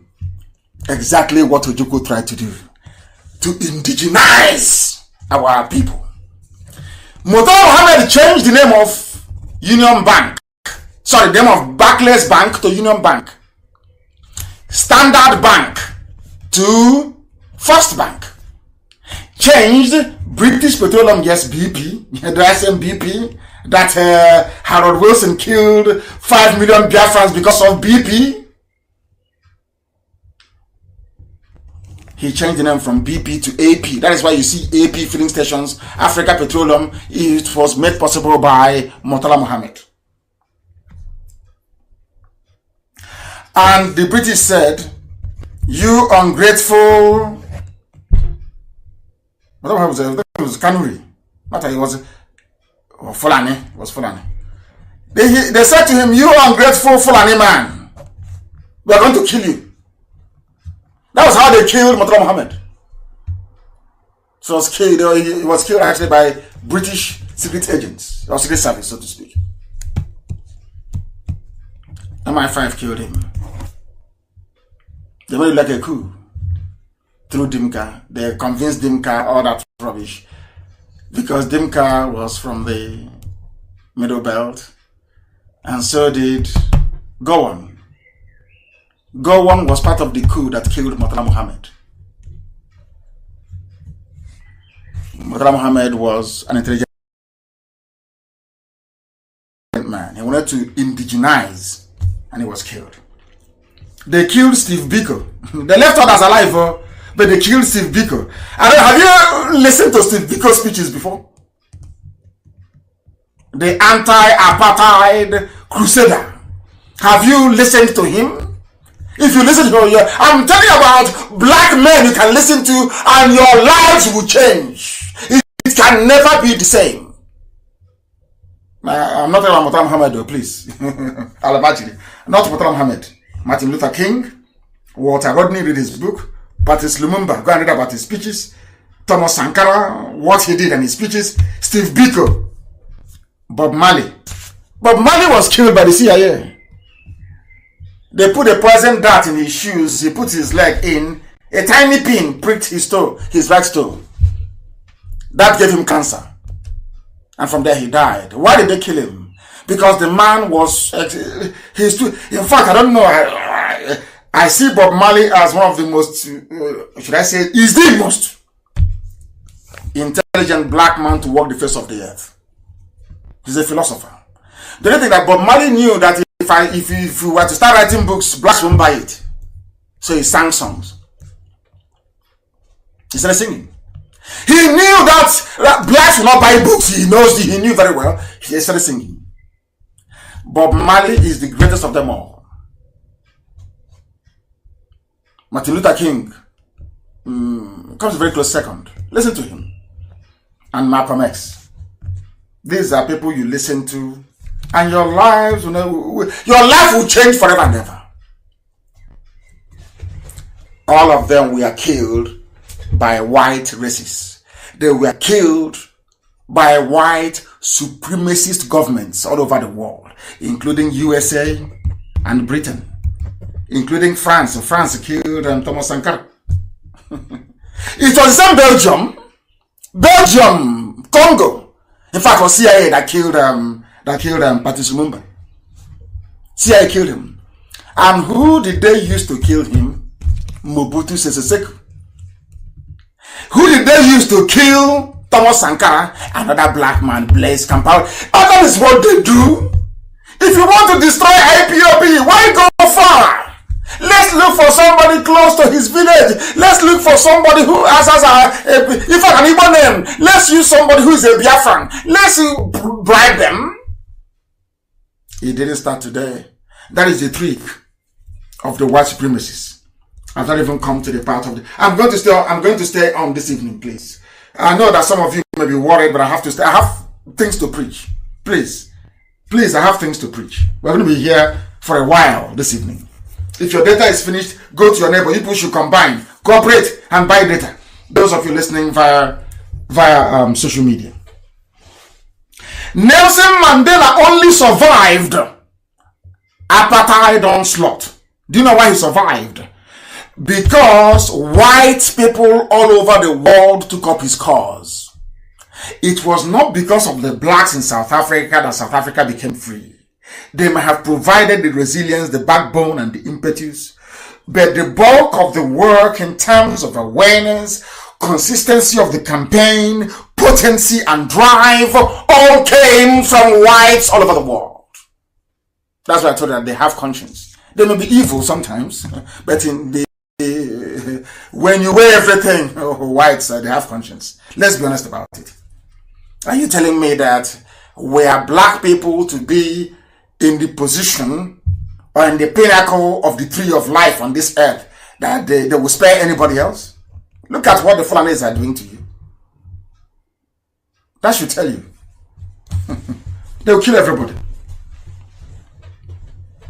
The greatest racist act in the world is the creation of states in Africa. The greatest tragedy is that Africans that don't know that this is the root cause of their problem. There are inherent issues in how they went about the creation of nations in Africa. They were built by racist neo-colonialists. And they are the ones sustaining the culture of poverty, repression, and disease. What is racism? What could be more racist than naming a country after a river? In one stroke, obliterating the history, the culture, and the tradition of the people. In one master stroke. One stroke. Because if just as we now know our name, what it means, where it comes from, now we know that Biafra was a kingdom.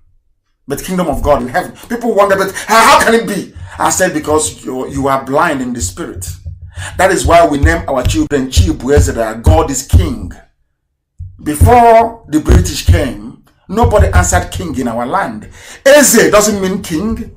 Eze is in Hebrew, or in Hebrew is Ezar, E-Z-A-R, which means a leader. When you have Igwe, Igwe is Ojena Moore, a conduit between the living and the spiritual realm. Not a king. Not a king. We don't have kings in Biafra land. The kings you had were those made, when you hear about the king Amakri, king this, king that, they were the ones made by the Portuguese and the British when they came, because they needed to control everybody. They couldn't deal with our collegiate system of everybody coming to the market square and discussing. They appointed one person as a king, that's all. Do you understand how kingship came about? Even King Jaja of Opobo. That's how it came about. They're all slave merchants. That's all there is to it. The kings that you had, especially around the coastal, the riverine areas of Biafra land, the coastal region, they were kings made to make the control of slave trade a bit more smoother. That's all. They're all slave merchants. That's all. What could be more racist than naming somebody who is a Biafran? You come one day, you say he's a Nigerian, and he's lost. And when when our fathers asked the British after Arochukwu fell in 1904, why are you doing this? Who are we? You document everything. The British told our people in Arochukwu that you have no history when they discovered who we are. Now let me tell you this. For you to be a human being, you must observe treaty and laws. For you to be a human being, you must obey and respect international principles that you signed up to. The zoo called Nigeria, they have signed up and domesticated the following international rights and security and humanitarian treaties. Now listen, but there's still killing going on. I want to prove tonight the depth or the extent of a black man's stupidity. That's what I want to prove. Maybe after tonight I won't preach it again. And they include, listen, Nigeria ratified the United Nations Covenant on Civil and Political Rights, but they're still clamping down on IPOB, arresting us and killing us. But they signed the treaty because a black man doesn't know what a treaty means. More so a Janjaweed, a Fulani. They don't know what it means because they cannot run a viable modern government. They have no idea what it's all about. They say, oh, we are going to sign something in Geneva. They go and they sign in Geneva. They don't know what it means. Nigeria signed political rights. They signed the UN Covenant on Economic, Social, and Cultural Rights, which don't obey. UN anti-genocide and torture convention. But now in the police station now, they are beating somebody. They are killing somebody right now. But they have a treaty that they signed. The worst for everything is that if you take them to the court of law and say to a judge, please, can you interpret this thing? My child is at Army cantonment or Army barracks in Ojo. Is it as Ojo is called? They are torturing him. Look at this. A judge, a black man wearing a wig in Africa will find the government not guilty. But the law is there. We have serious problem. I want to read something which I would like Amaka to post, if she's still with us, because I know sometimes it can be a bit difficult. Listen very carefully, please. A white man wrote in Times magazine, he said, a decade after the genocidal murders of the Tutsis by the Hutus, Rwandans are still confronting the memory of their worst crisis. Today, listen, I want to know when this thing was published actually. It's an old publication. You know what I said? Today, the Janjaweed are similarly butchering black people in Darfur by the thousands, yet the UN has refused to call it genocide. Maybe the tragedy will fit that definition when thousands of human skulls are stacked up in memorials in Rwanda. Rwanda, 150,000 killed. Darfur, maybe about 80,000 killed. In Biafra, 5 million killed. And when you talk about it, they say, go and kill him. And you, as a Biafran, you have never sat down to ask yourself why. Why is it that other killings, hey, they have taken away. Facebook has removed us. But we are going back. We are going back. They are panicking. They are panicking because of our gospel. Facebook has kicked everybody out because they can't take it anymore. They cannot take it. They are panicking. Seriously panicking. Facebook is panicking tonight. But we are going back. People shouldn't worry. We are returning to Facebook. We are going back. They are mad. They are mad. They are mad. We are going back. You see what they do. Anytime we are hitting them, they will tell the Yoruba boy in Facebook, turn him off now, turn him off. We paid you yesterday, turn it off. You turn it off. And he's a black man or black woman. And he's doing the bidding of racists and neo-colonialists. Anybody who wants you to remain in Nigeria is a racist and a neo-colonialist. We are back on Facebook. Mazin Nnamdi Kanu. How do you know it is my page? It is the only one with over 400,000 followers. That's how you know. We are preaching. I will preach this gospel tonight. Even if there's only one person left, I will preach the gospel. I will preach it tonight. I will preach it tonight. I must preach it. If you people, I want this very link to my page to be shared everywhere so the world can listen and mankind bear us witness. Janjaweed is in Sudan. That is for them. Going to Sudan is the height of the achievement. If you're in doubt, go and ask Sanusi.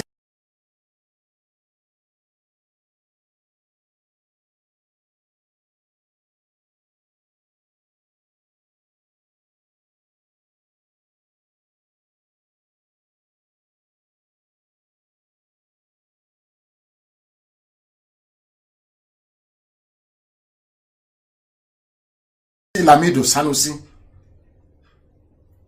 Going to Sudan is the highest because that is the headquarters of Janjaweed. And the next headquarters they want to build is in Biafra land. These are the things you must understand. You must also begin to appreciate that is why we do what we do. Now I have come to the main. It's unbelievable. I have taken nearly 2 hours laying out the preamble. Now I want Aisha to listen very carefully. And all those of you, those that coronavirus have not killed yet in Asorok, I need you to listen and listen very, very carefully. I want you to know what I will do to you. After this broadcast, you will know. If you don't release Olisametu, I want you to know what I will do to you. Because tonight, for delaying in the release of Olisametu, I gave you 14 days, but I thought about it and I said, no, it's too long. It's too far.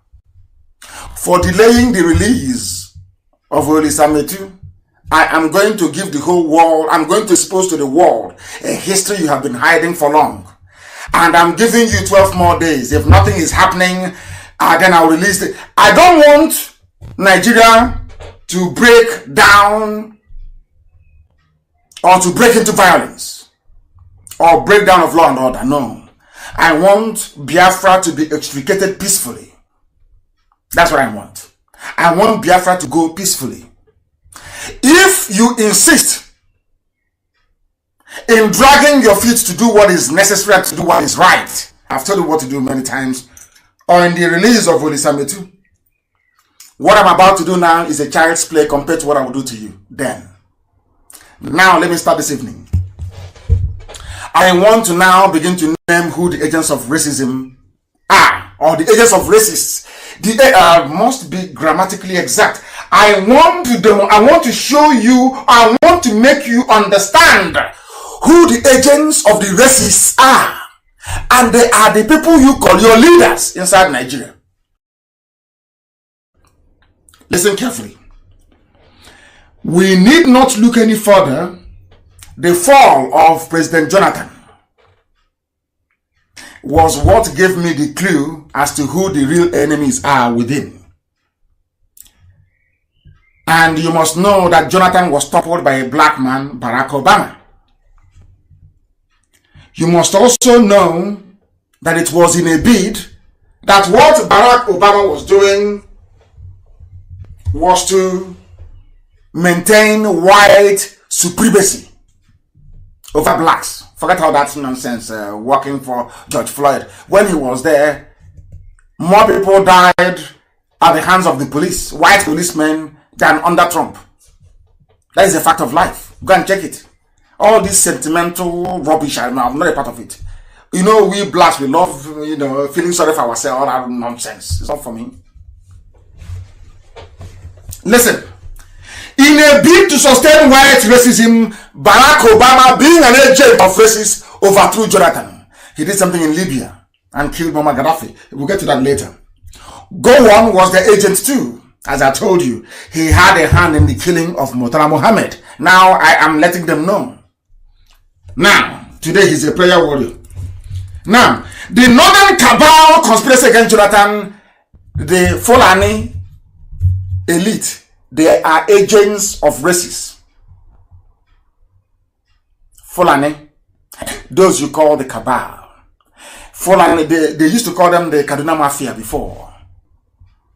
All those people that you see being controlled by Abba Kyari before he died, they are agents of racists abroad. They are your problem. A white man is not your problem. I want blacks to understand this all over the world.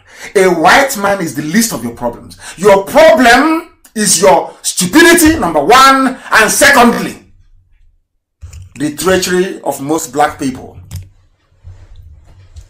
How? You ask me. Now follow this sequentially, please. Get your pen and paper ready. Without pen, get your pen and paper ready, please. And note this history. I'm telling you something that newspapers cannot publish. They cannot publish it. That is why everywhere they are listening to Radio Biafra right now, this minute, this second. Listen to this. Goodluck Jonathan was inaugurated in his own right after the death of Yar'Adua. He contested and won in 2011. He was sworn in on the 29th of May 2011. Write that date down. May and June. The same year, after barely less than a month in office, Boko Haram struck. Only 16 days in office. Boko Haram was unleashed. They struck. And I want to give you the reference. Amaka, please spare. Amaka, I know you are very busy. It's a bit late. Kids are going to school tomorrow, but I will ask you to stay with me. It's very important tonight. This program tonight is the program that will cleanse every black person who listens to it. You can no longer be the same.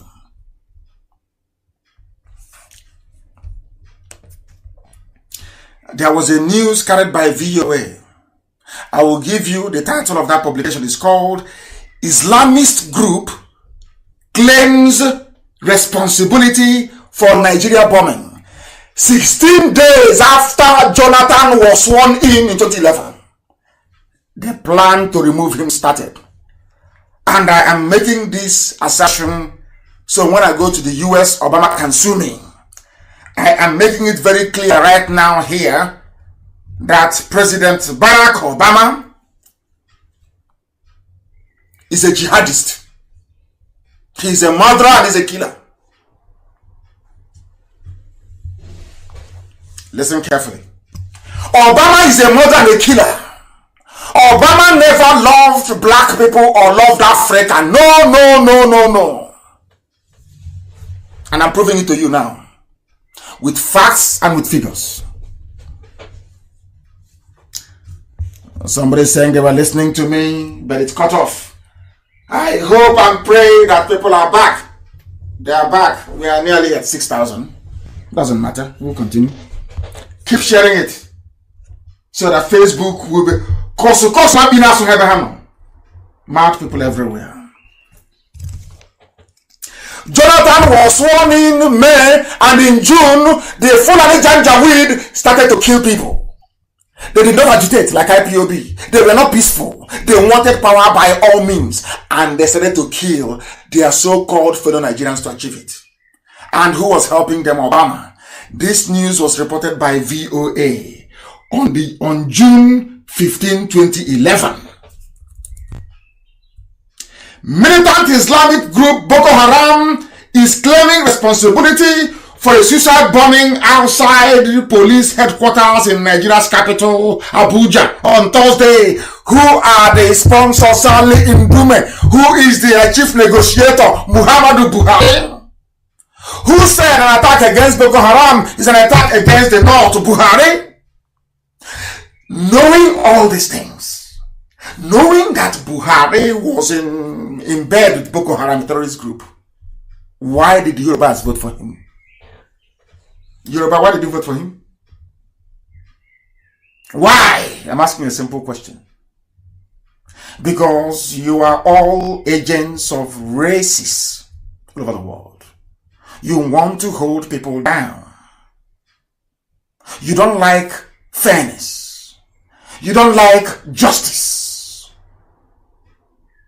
Jonathan must be removed because Nigeria is an Islamic country. Some of you don't know this. I was told when I was in detention in DSS dungeon that Nigeria is an Islamic nation.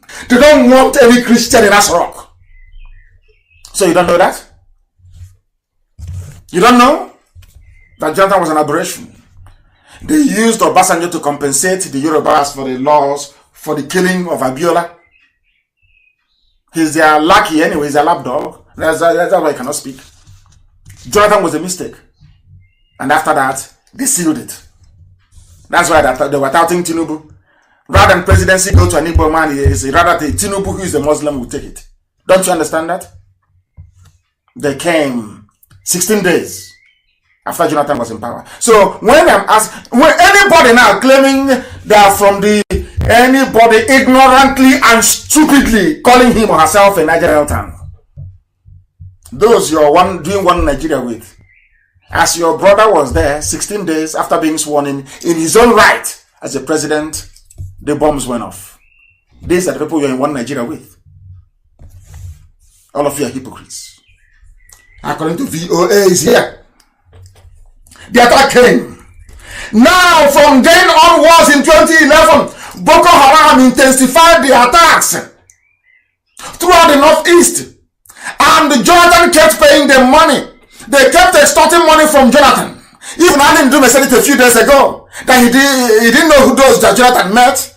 Jonathan gave them billions of dollars. They kill you and you pay them. They abduct your daughters and you pay them. IPOB only came out with a flag and songs and you kill us. Hypocrisy. And you want me to be part of that country? Are you not insane? We continue. They started killing. Jonathan made every effort. As I'm speaking to you, you can, if you have diplomats who are your friends, ask them. Jonathan tried frantically, called Obama severally, begged Obama for help. Obama declined.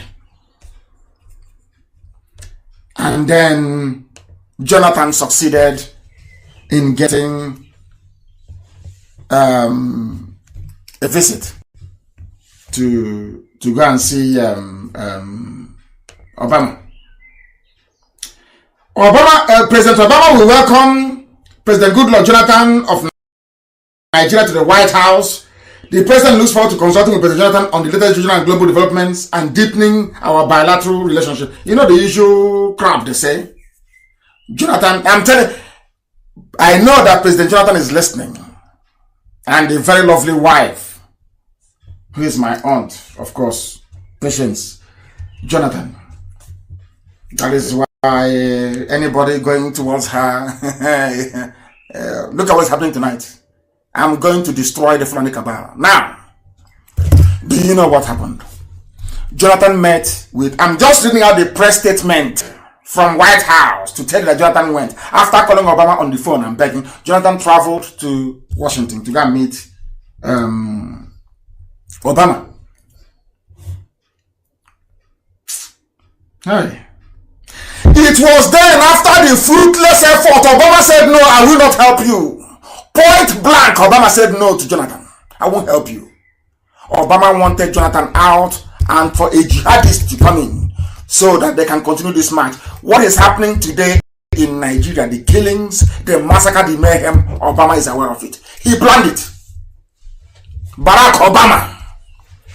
I'm traveling to the US after the whole coronavirus nonsense. I want him to sue me. I'll be in America and I will say it in the US. I want him to sue me in America. Good luck, Jonathan. After enduring all of this nonsense, remember the Christmas Day bombing, 25th of December of 2011. Have you forgotten? In Madala, if I'm not mistaken.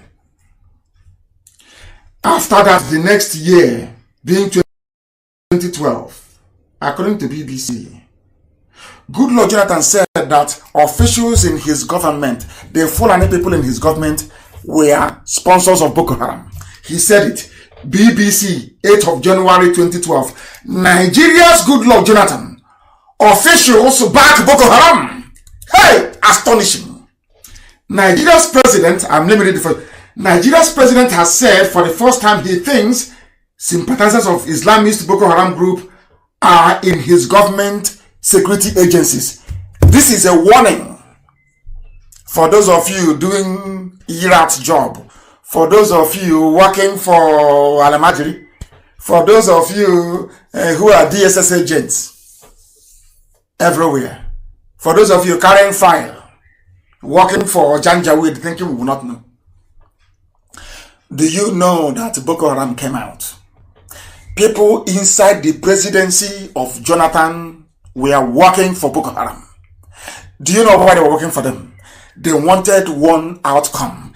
They want Fulani domination. They wanted a Fulani man to take over power. They had to undermine a Christian, a sitting president who is a Christian, that a Muslim may come in. All of them. Jordan confessed. And he confessed because in 2012, Boko Haram was everywhere. Wave after wave of attack. Who were those behind it? Barack Obama, Muhammadu Buhari, and the Islamic Janjaweed movement. That was when what you're seeing happening today, the killings in the north, did not start now. It was conceived by Obama, President Barack Obama of America. That is to tell you that blacks are serving whites, even if they are president or ex-president. Jonathan was pleading. Barack Obama said no. And the Boko Haram went into overdrive. Every Fulani billionaire, all the money they have made, they were giving it to Boko Haram. Compared to IPOB. Nobody has come out from the presidency of the zoo in Aisha's administration to say we gave Boko Haram XYZ. But they can publish what they claim. I am paying our lobbyists in America.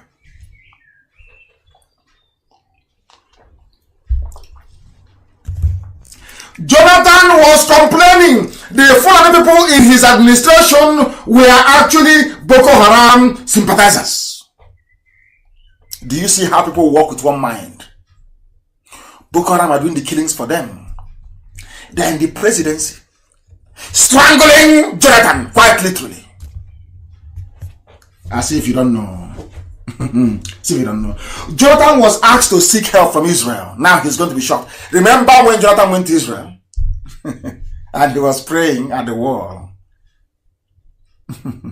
Even before then, Jonathan went to Israel. Now let me shock you. Jonathan traveled to Israel because people advised him that since Obama will not help you, you're a Christian, you're a Biafran, you are Ipob, you might as well go to Israel. Israel may help you. Hey, and Jonathan encountered what I also encountered in Israel. And I will say it tonight. Jonathan traveled to Israel.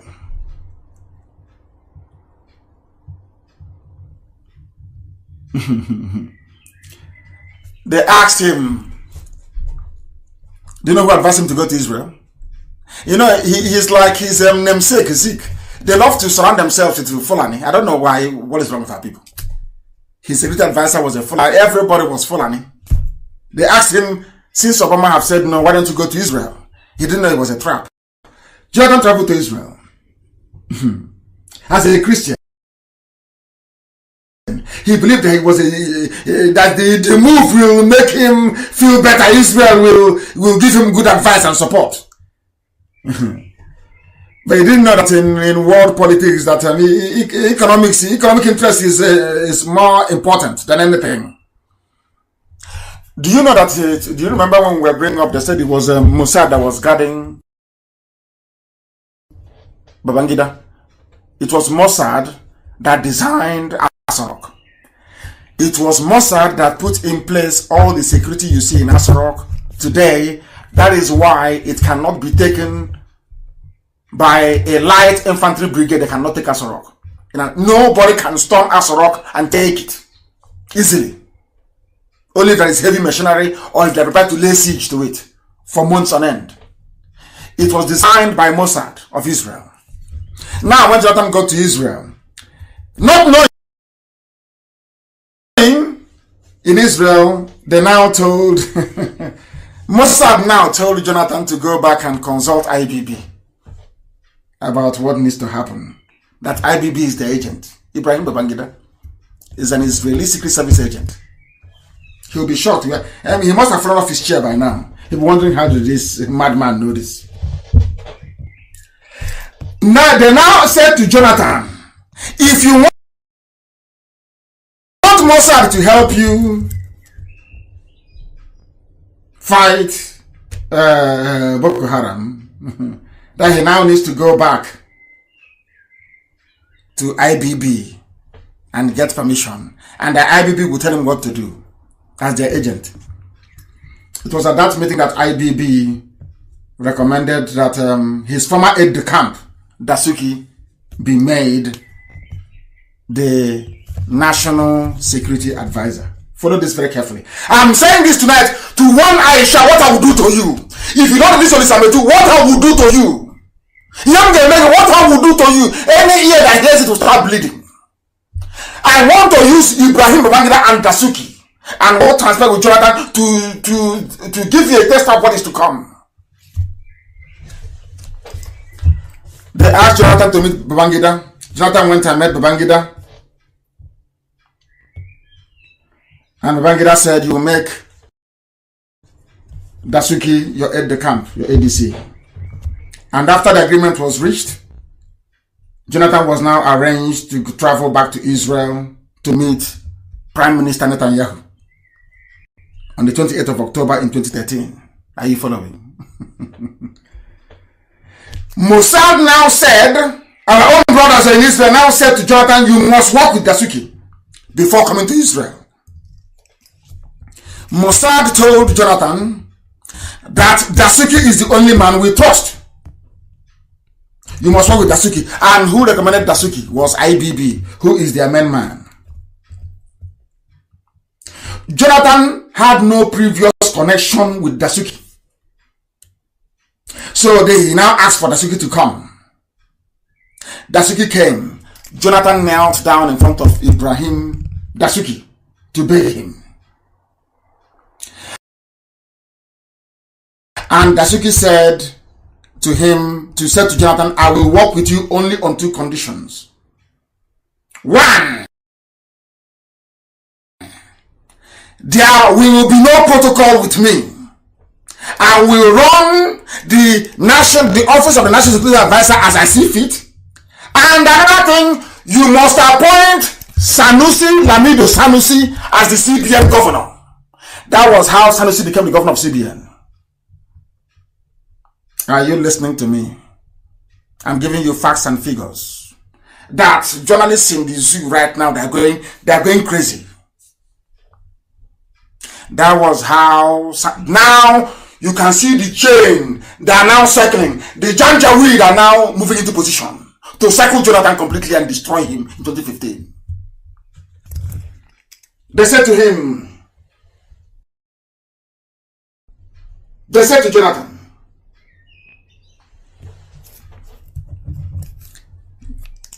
Dasuki said to Jonathan, appoint my fellow Janjaweed, appoint Sanusi as the central bank governor, and you must give me access to central bank to take however much money I want without protocol.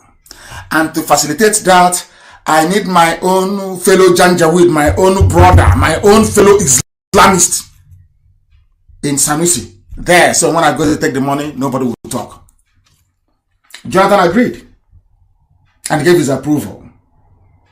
As soon as Jonathan accepted the demands, the Northern Cabal now mounted the pressure. Go and check the media. They now mounted the pressure for Lieutenant General Andrew Aziza to be replaced. I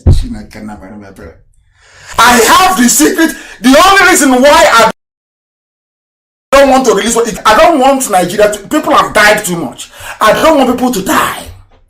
I don't want people to die in Nigeria. If I want people to die, if I release it, people will perish. There will be immediate combustion and people will die.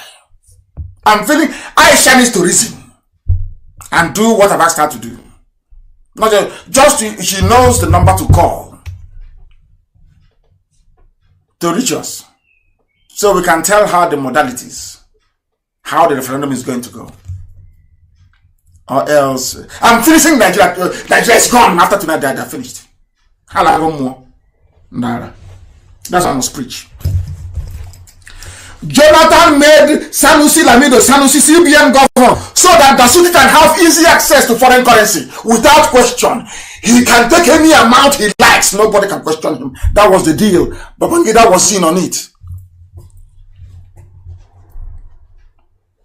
Mossad, that was the condition to Jonathan. He wanted access to central bank money. They now replaced Aziza. I want you to know that Aziza was replaced in June of of 2012, June 20, he was removed. At the height of Boko Haram insurgency. At the height, there was a publication. And Amaka, don't sleep, oh. Amaka, don't attempt to sleep. Biko, I'm begging you. Uzuaka, tell Amaka not to sleep, please. I don't need her sleeping tonight. I'm going to read out the headline. And I want to, every headline, every publication that I spell out, I want you to copy it. Copy it. Google it. If you're on my page, you should be able to find it. Search for Nigeria,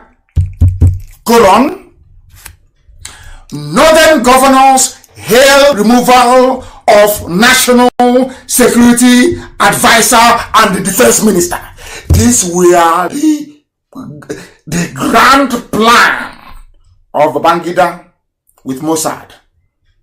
Mossad was doing it because they wanted to keep their agent on the ground, who is IBB. But IBB and Dasuki with Sanusi, they now used it to build the base of Boko Haram and the Fulani hegemony. They now had access to uncontrollable amounts of money and in foreign currency. Ibrahim Dasuki. I campaigned for him to come out of detention. No doubt about that, because he was detained illegally. I'm not giving you facts and figures. Northern governors hail removal of NSA and Defense Minister. It was published by the Janjaweed newspaper, Daily Trust. Now, at this time, this was when Jonathan realized now that the entire northern governors, all of them, were all sponsors of Boko Haram. The entire North, everybody wanted Jonathan to leave office before 2016, before the next round of negotiations of oil well contract. Jonathan had to go.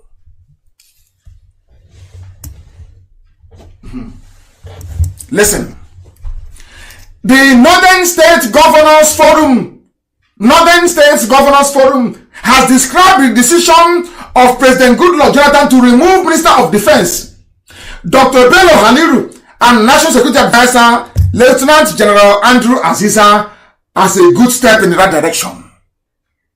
These were the people fighting Boko Haram. They now removed them and installed the one person that Babangida advised Mossad is who he wants, Ibrahim Dasuki. And Dasuki now said, I want a central bank governor that I can take money from without any question. They now recommended Lamido Sanusi Lamido. I think that's it. Sanusi Lamido. I don't know how it's pronounced. The cabal now used Dasuki to create a very strong impression before Jonathan that they are the ones that overthrew Buhari, that nothing will happen. Because it was Dasuki that arrested Buhari when he was overthrown and took him to prison in Benin City, where he spent about 3 years or thereabout. Besides, Dasuki is a former colonel in the army and from a royal family and the 18th son of the Sultan of Sokoto. He is grounded in all the plans and all the plans to sabotage Jonathan's government. He knows everything.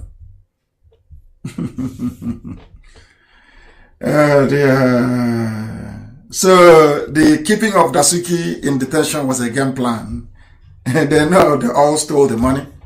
And what I'm saying tonight is that Dasuki that gave money to Olisametu is not in prison. But Olisametu is in prison. This is how Nigeria works. And you want me to be a part of Nigeria?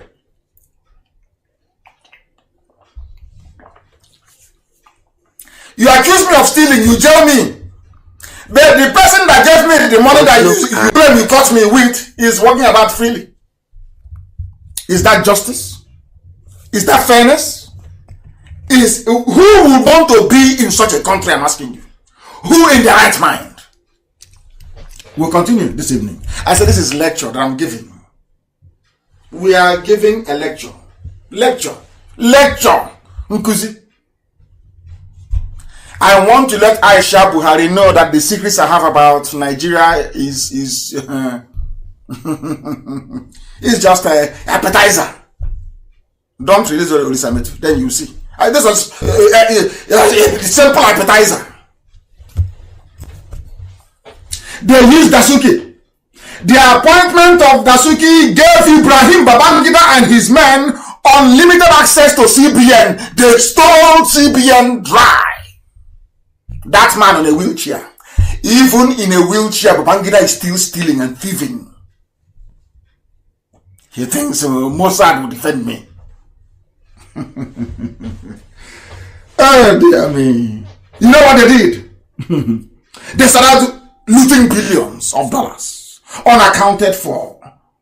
They said it was for arms procurement. But they only went to buy refurbished tanks. And in the process, billions were stolen. And you know me, I have facts and figures. BBC carried it on 12th of February 2016, Nigeria to probe generals over arms fraud.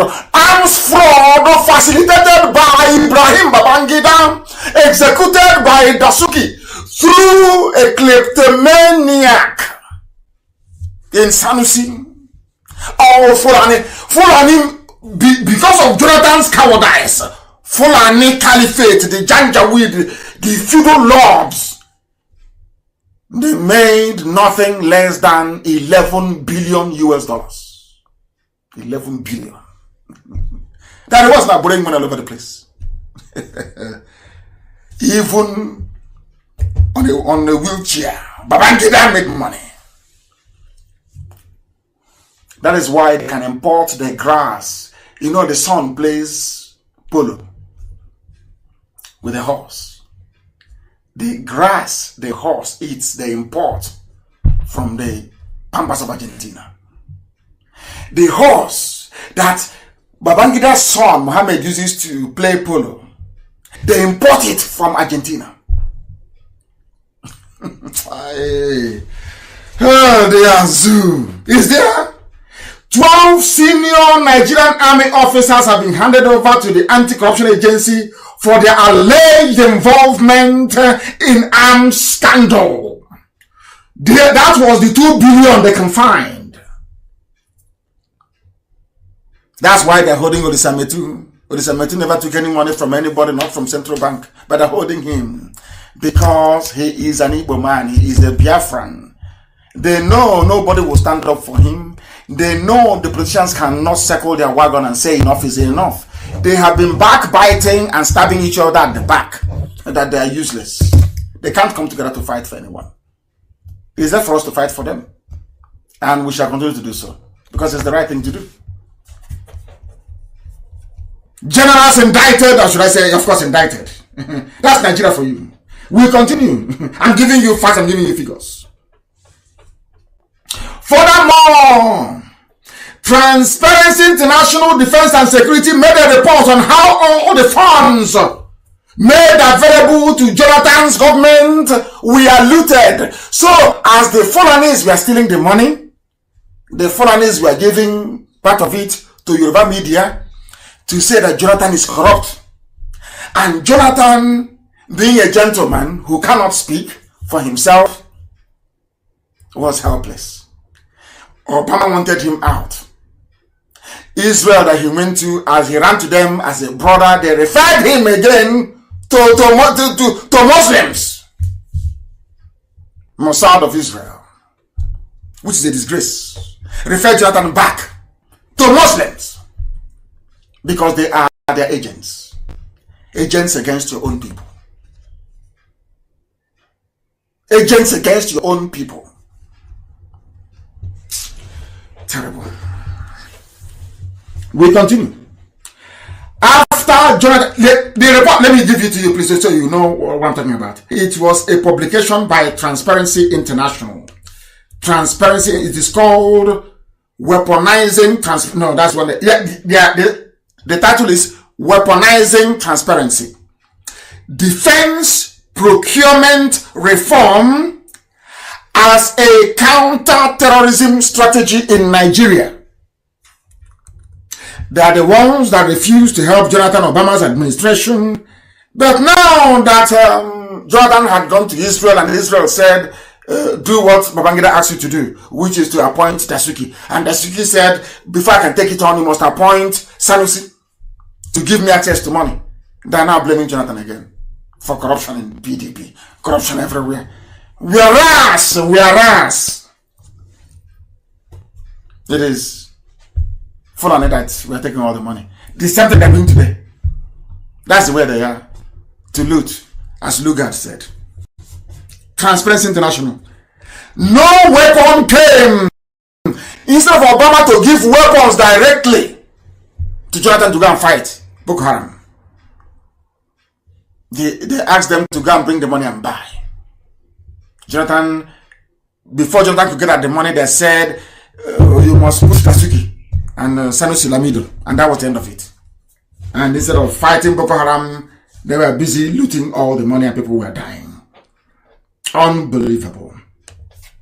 There are plenty. Very many of them. That was how. This is just a snippet. That was how Jonathan's administration crumbled. That was how it crumbled. Had Israel given him support direct, as Israel gave to Babangida after the coup attempt by Maman Vatsa. Was it Vatsa's one or of that failure of Obama? That is why Christians are being killed today, and to an extent also Muslims. There are reports everywhere. They are claiming that I'm talking to America, I am lobbying America, I am paying so much money to lobby America for the killing of Christians, but it is a fact, and it is here. The full list is here, and Miyeti Yala is a terrorist organization.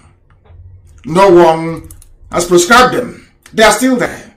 The killings are just too many. Which one will I read out and which one will I abandon? Who the man responsible anytime there is killing in the northern part of the zoo called Nigeria? The person that should come to your mind first is Obama. Second is Buhari. Third is Ibrahim Babangida. Fourth is Ibrahim Dasuki. Fifth, you have Sanusi, Lamido Sanusi. Sixth, you have the northern governors, the Sharia North.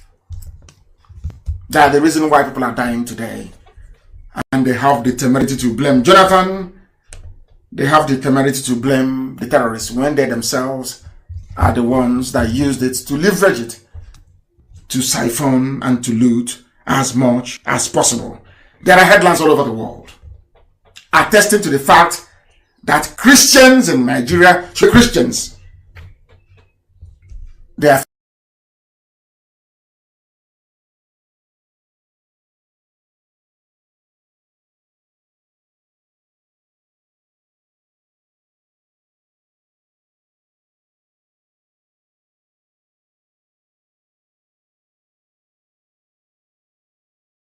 culminating in the one that you had earlier today.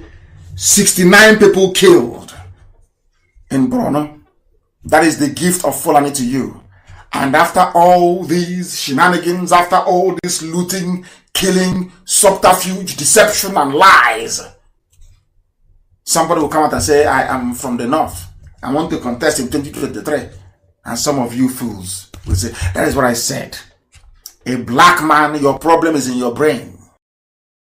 Nowhere else. Any day you learn to reason properly, all your problems are solved. You have running water, you will have electricity, and even Elohim might bless you. We are live and we are direct. The world is listening. The time now is approximately 20 minutes to 10 p.m. in the land of Biafra. What I preach is gospel. Let them, don't release all the Sametu now. You will see what will happen. Then you get the proper analysis. What I find shocking is this. Of all the different ethnic nationalities you have in the north, of which all of them, I am sure, outnumber, at least the major ones outnumber the Fulanis, how is it possible that only 7% of the population is able to control all of you?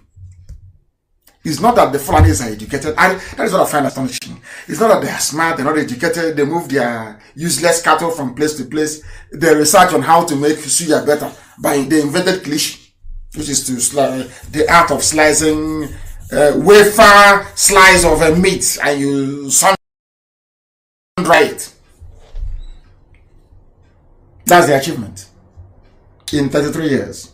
You have all these tribes in the north. They are Fades, they are Chipas, they are Fizeres, they are Fors, they are Lagos, they are Mons, they are Nogutas, the Angas, the Ankwe, the Attackers. All of you are there.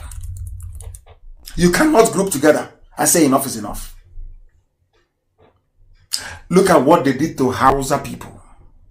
The same thing that they're using the likes of Ngige to do today. They will always send a traitor amongst you. That's where they operate. Send a traitor amongst you. So that traitor will be singing. And then they will come.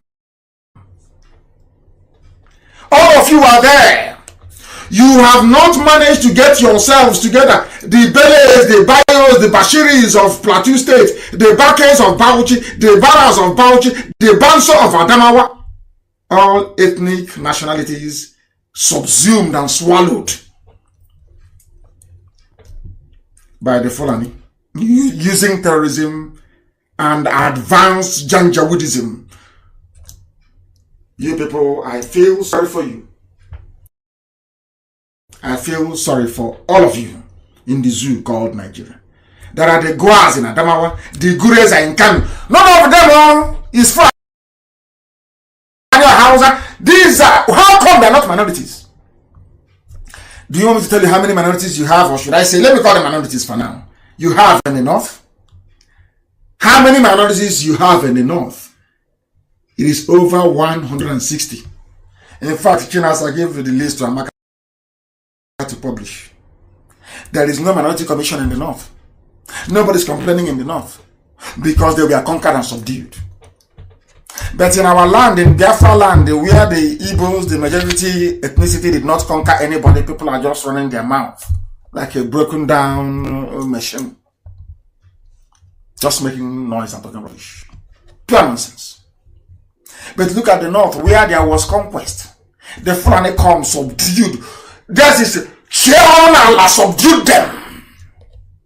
Have you heard anybody? Have you heard anybody from before say I am a Kurama? Have you heard of that name before, Kurama? They are found in Jigawa, in Kaduna, in Niger, and in Plateau. Very big. The Fulani have so much dealt with them. Nobody can speak. But today I am telling them that I will be speaking for them. We want freedom for everybody. I said freedom for everybody. We want freedom for the Kuti people, for the Kutem, for the Kushi. We want freedom for the Kwaro people. We want freedom for the Laru people of Niger. We want freedom for the Longuda people of Adamawa. We want freedom for the Limono ethnicity. Have you heard of them before? They're all in the north. But Fulani have subdued them. Instead of them to say, who am I? How do I reclaim or rediscover who I am, my identity? You allow an alien culture to come and subsume you. Talking about nonsense one. In the revolution IPOB is carrying out, everybody will be free. Let me give you an example.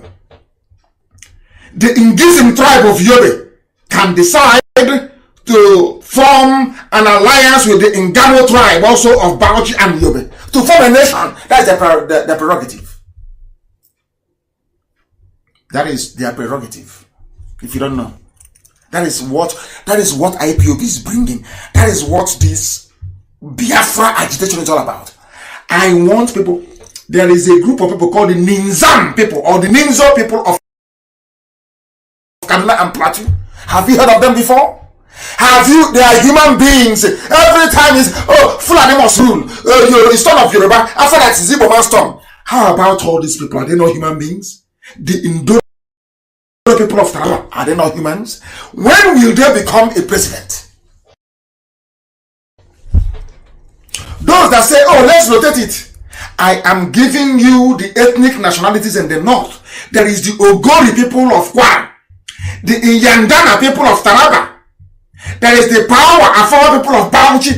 When will somebody from the Nokere or Nakere, the Nakere or the Nunku tribe in Kaduna, when will a Nunku person be the president of Nigeria? That is in the year 200. That is if it is every 4 years. If it is every 4 years, it will take nearly 1,200 years for somebody from the Nakere ethnicity in Plateau to become the president of Nigeria. Let us do it every 4 years, every 8 years. It will take nearly 2,000 years. Yes. Because what is here, the ethnicities that you have here, the different ethnicities that you have here in the north is nearly, that is the Sakupe people of Taraba, the Rumaya, the Shira. There is do you know in Kanu, it is not only Hausa people in Kanu. The Shirawa or Shira people are in Kanu. They are an ethnicity. When will a Shira person become the president of Nigeria? When will a Shanshan person from Plateau become the president? Even in Sokoto, that you have the Hausas before the Fulanis came and kicked them out. There is another ethnicity there in Sokoto called the Shanga people or Shangawa ethnic group. When will a Shangawa person become the president of Nigeria? What I'm telling you right now is, if we are to rule one year each in the north, one year, it will take 305 years from now. 305, if they rule one year each for the presidency to rotate, it may not get to you or your people until your lineage is wiped out from the face of the earth. Do you see what the white man did to you? It was the white man that made it possible that the Yumu people, Yumu of Niger State, they don't exist. What exists in Nigeria, if you're lucky, is Arewa, Oduduwa, Biafra, or what we hear about every day because of our education. You know, you've heard about Igbo, you hear about Ibibio, you know about Efik, you know about Ekoi, you know about Ejaram, you know about Oron, you know about Anang, of course all of the Anang adoration, they're all Ibibio. You know about Ison, you know about Urobo, you know about Ishekiri, you know about Isoko, don't you? You know about Esha, you know about Bini Kingdom, Ogodomigo. Why have you asked yourself this question? If Biafra is a bad thing, how come I can sit down and name all these people off my head, but nobody have heard about the Yandana people of Taraba? Because they are under bondage. The Wukun people, the Jukun, under bondage. The Yegan people of Plateau, under bondage. The Zion people of Bauchi, not just Hausa, Zion, most of my Christians, they are under bondage, and who hears about them? These are the people we are fighting for. Every oppressed person, once you are oppressed, the Zulawa people of Bauchi, we are fighting for you. That is why we are different. That is why we are different. Do you now understand? Do you now understand that Elohim is in heaven? That we have no equal.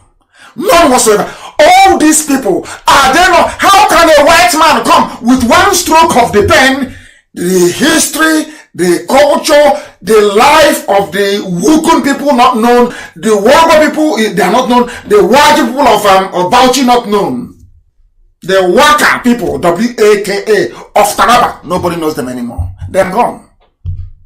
because of what one white man did. I am now saying, do you see why? Wouldn't it be very nice for all of us to just go our separate ways? And then, if you want to be in a country together with everybody, you go. People are asking me, have you lobbied Islam people? Have you lobbied Ibibio people? Have you lobbied Efik people? Okay, so it is good to lobby people before you take them into a nation together. Why can't the same thing apply in Nigeria? Won't it be very nice? I want to know about the culture of the Zabara people of Niger State. I just want to know. I'm a student of contemporary history. I just want to know. I want to see their culture, their way of life, their dance, their music, their food. I want to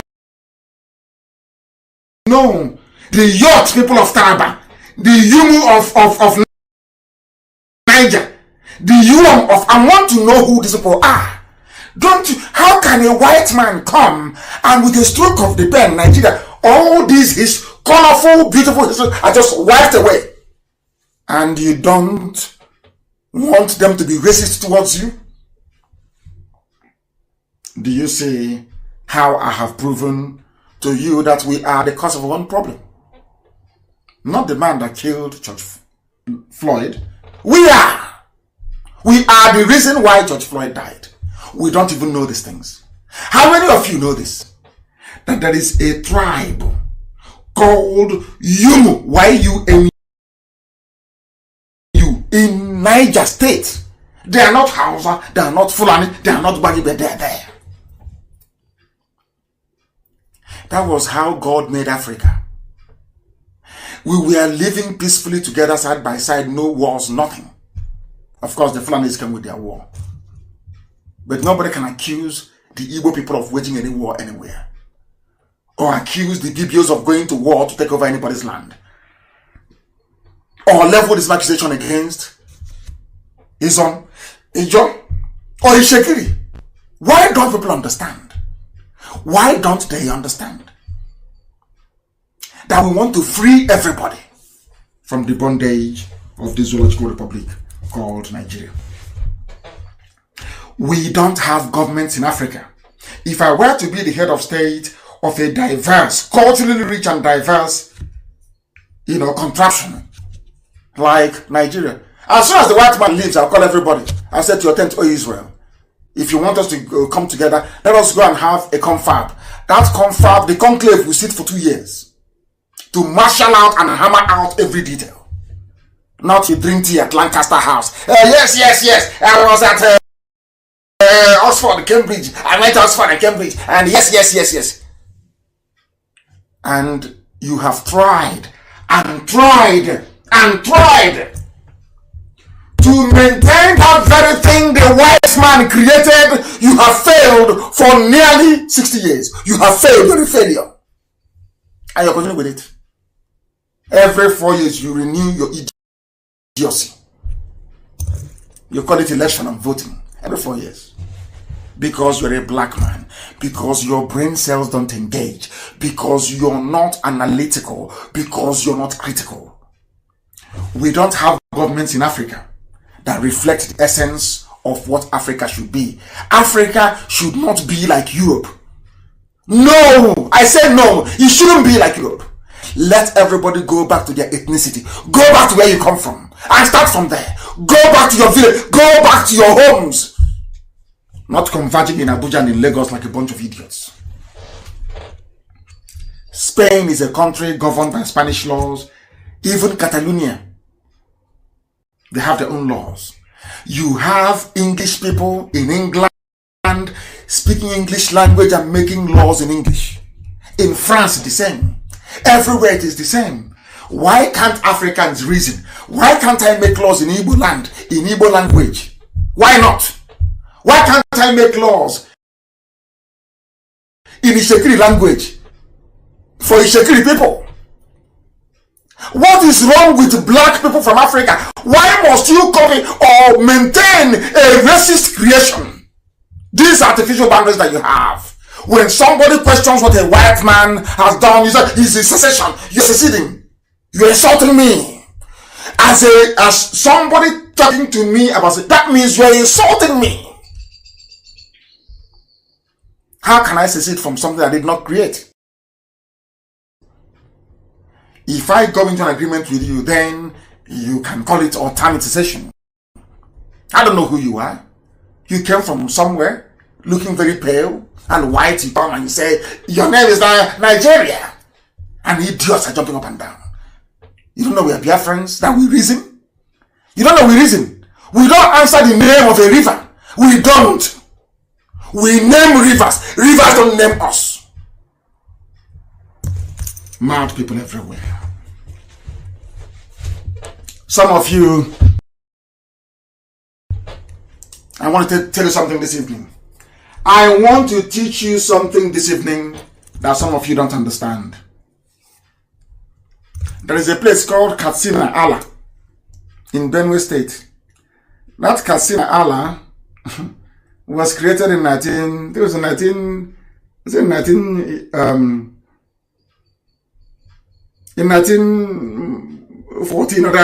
an old place. Katsina Allah. Hausa used to come there in Benue State. They used to trade. They used to come there. And they gave it their name. The name Katsina Allah is not original to that part of Benue State, if you don't know. But there's something very, very important. It is the location of the very ancient Nok culture. Some of you don't know this. Nok. N-O-K. Remember that I told you before that the Hausa people are very ancient people and that they have a civilization that one should be proud of. I want to tell you where they learned it from.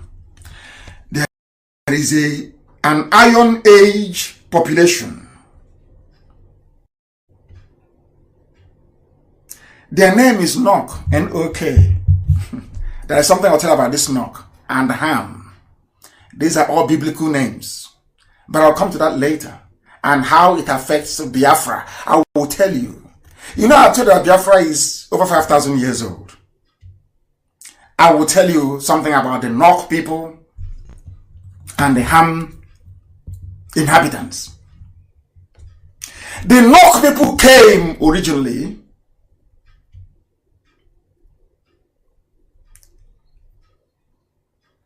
from Benue State.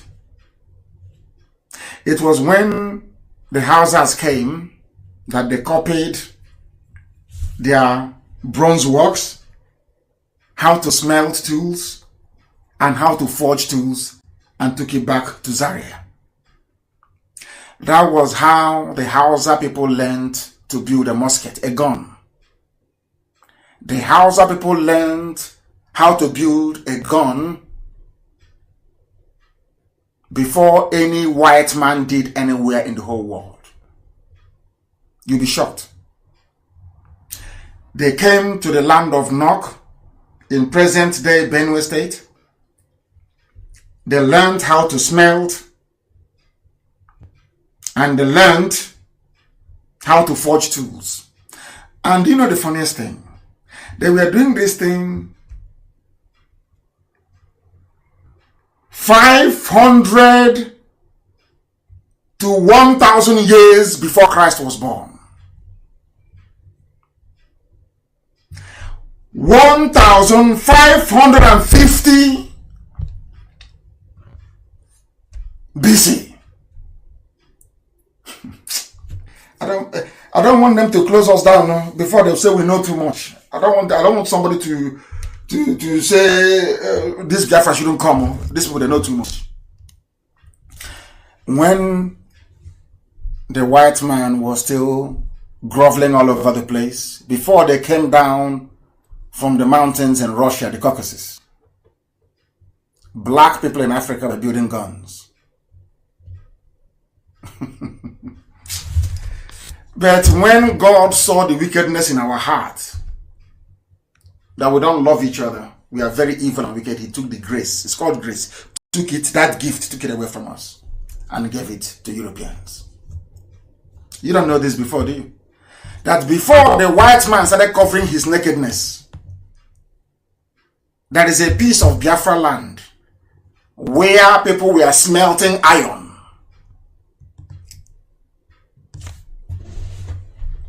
From where the Hausa people learned how to mold and build a gun. They gave that place their name, Katsina Allah, in remembrance of, in memory of Katsina, the proper Katsina itself, that had a Hausa king there. A Habe monarch was in Katsina. A Habe monarch was in Gobert.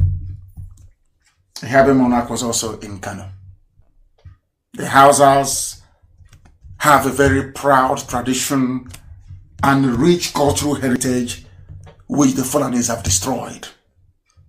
They don't know who they are. And that is what they wanted to do to us. To make you not to know who you are. That was what Britain, Satan and everyone sent Britain to destroy us, destroy our brain. So you know, once you don't know who you are, you can never discover yourself.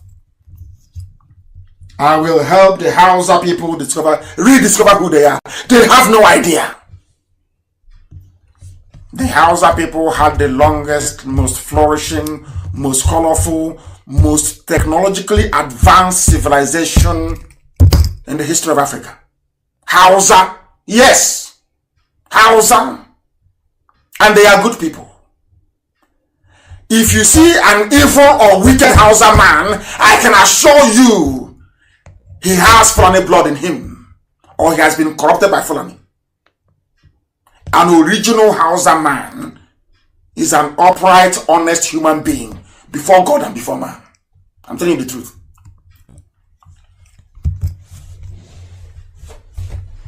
I don't know if people can handle this program even more. I don't know. I doubt if they can. It's brain resetting. Brain resetting. We must prepare to preserve who we are, our culture, our way of life. We must prepare to defend our land. Because those that want our population to be reduced, they are working very, very hard. Very, very hard. But we have prevailed. As we will always prevail. I have a very special announcement to make this very evening. Or night, as the case may be, or morning, depending on where you are listening to us from. We have published our code of conduct. The DRS published it, and that is our own IPOB Bible. Make sure you download it and go through it. Every coordinator all over the world must have a copy, and make sure that copies are provided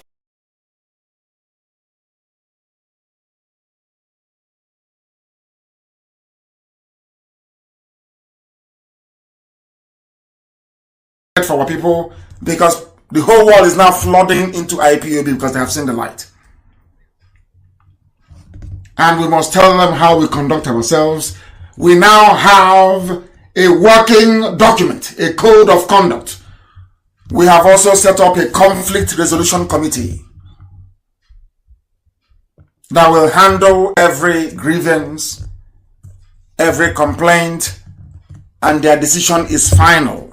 You don't appeal it. Please, we must begin to put in place the structures we are going to adopt and run in Biafra. And there are some slight changes in the USA.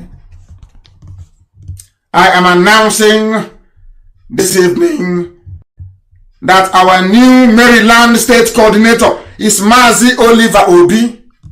I repeat, Maryland, USA. The new coordinator is MAZI Oliver Obi. MAZI Oliver Obi is the new coordinator for Maryland.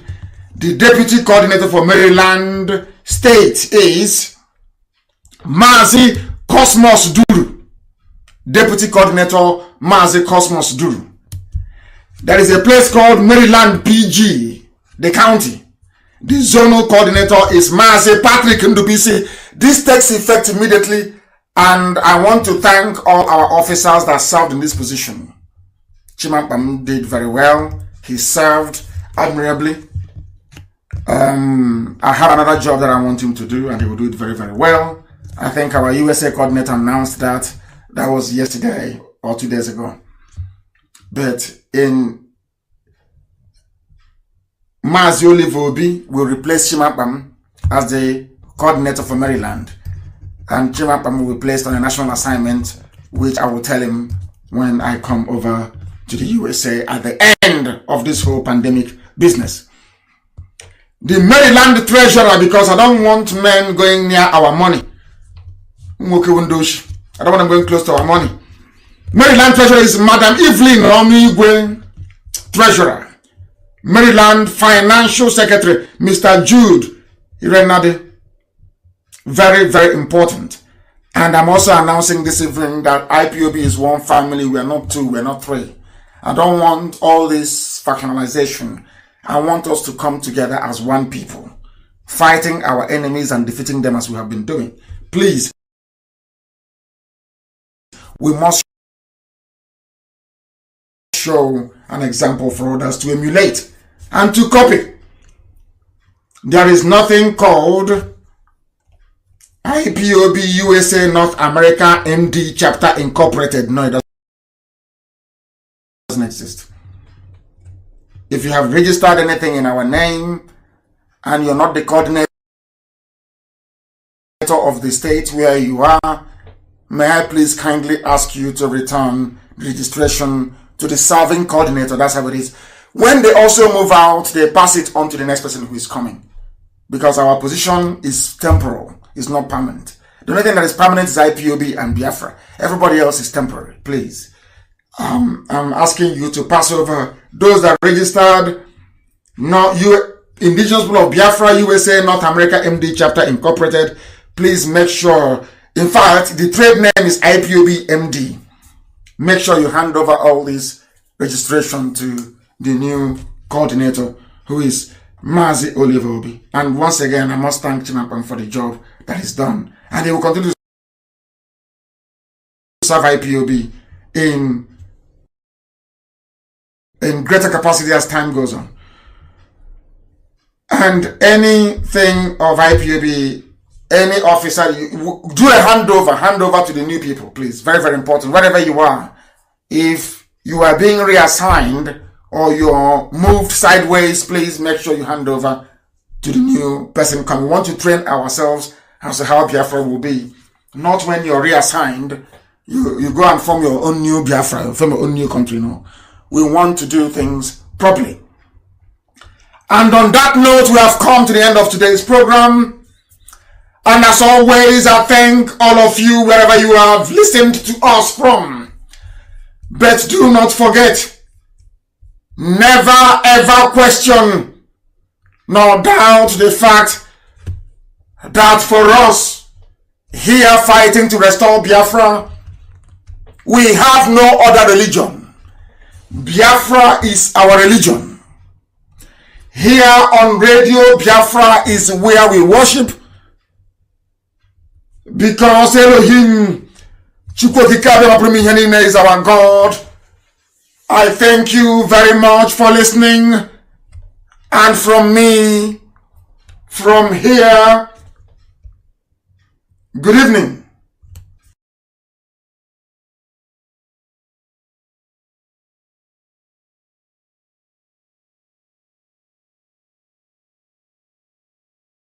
Another Savior. Holy, holy, holy, holy, Adimebujuku.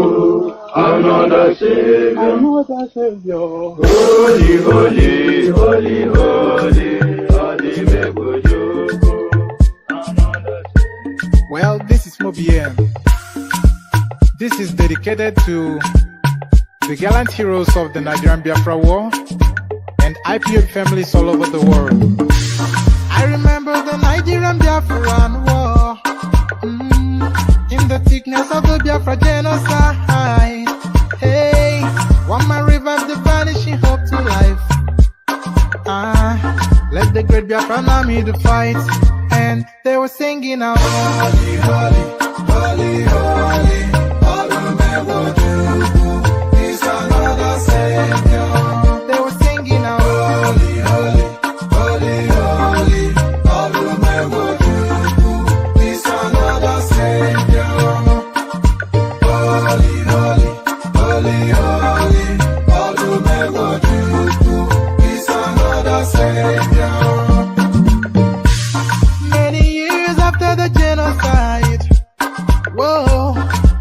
another great leader has risen up now. Oh, and he's leading the Biafrans to victory. Inyamadika yabika kwa namno wao. Hey, anamekele mazuche mefo. Mwanemo, it's an honor having you on board. When I'm singing along, holy, holy, holy, holy, Nnamdi Kanu is another savior. Sing along, holy, holy, holy, holy, Nnamdi Kanu is another savior. When I sing along, holy, holy, holy, holy, holy, holy, holy, holy, is another savior. Getting it right and getting it fast now.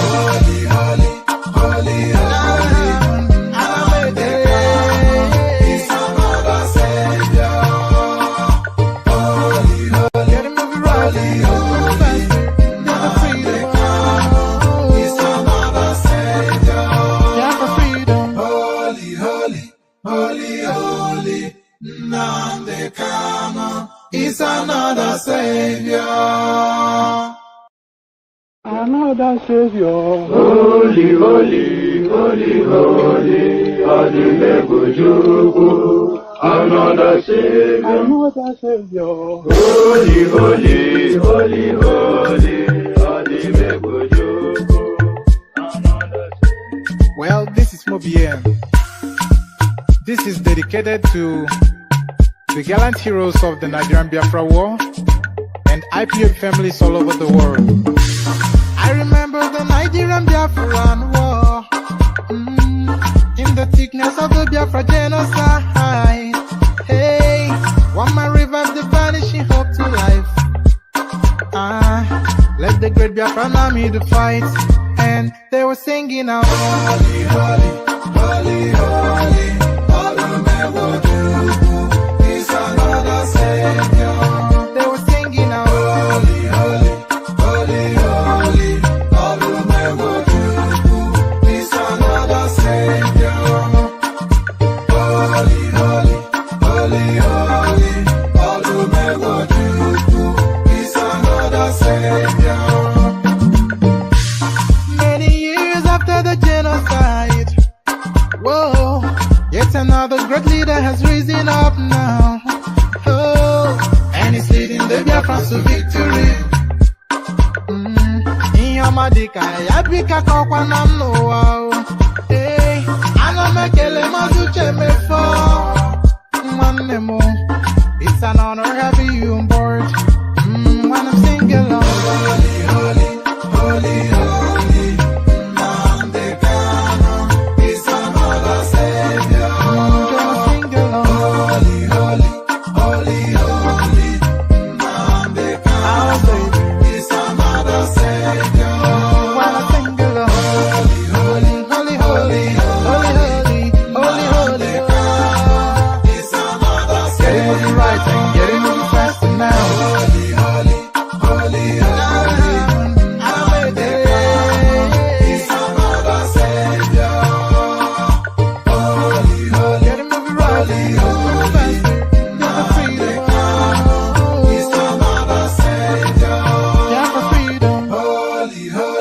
holy, holy, Nnamdi Kanu is another savior.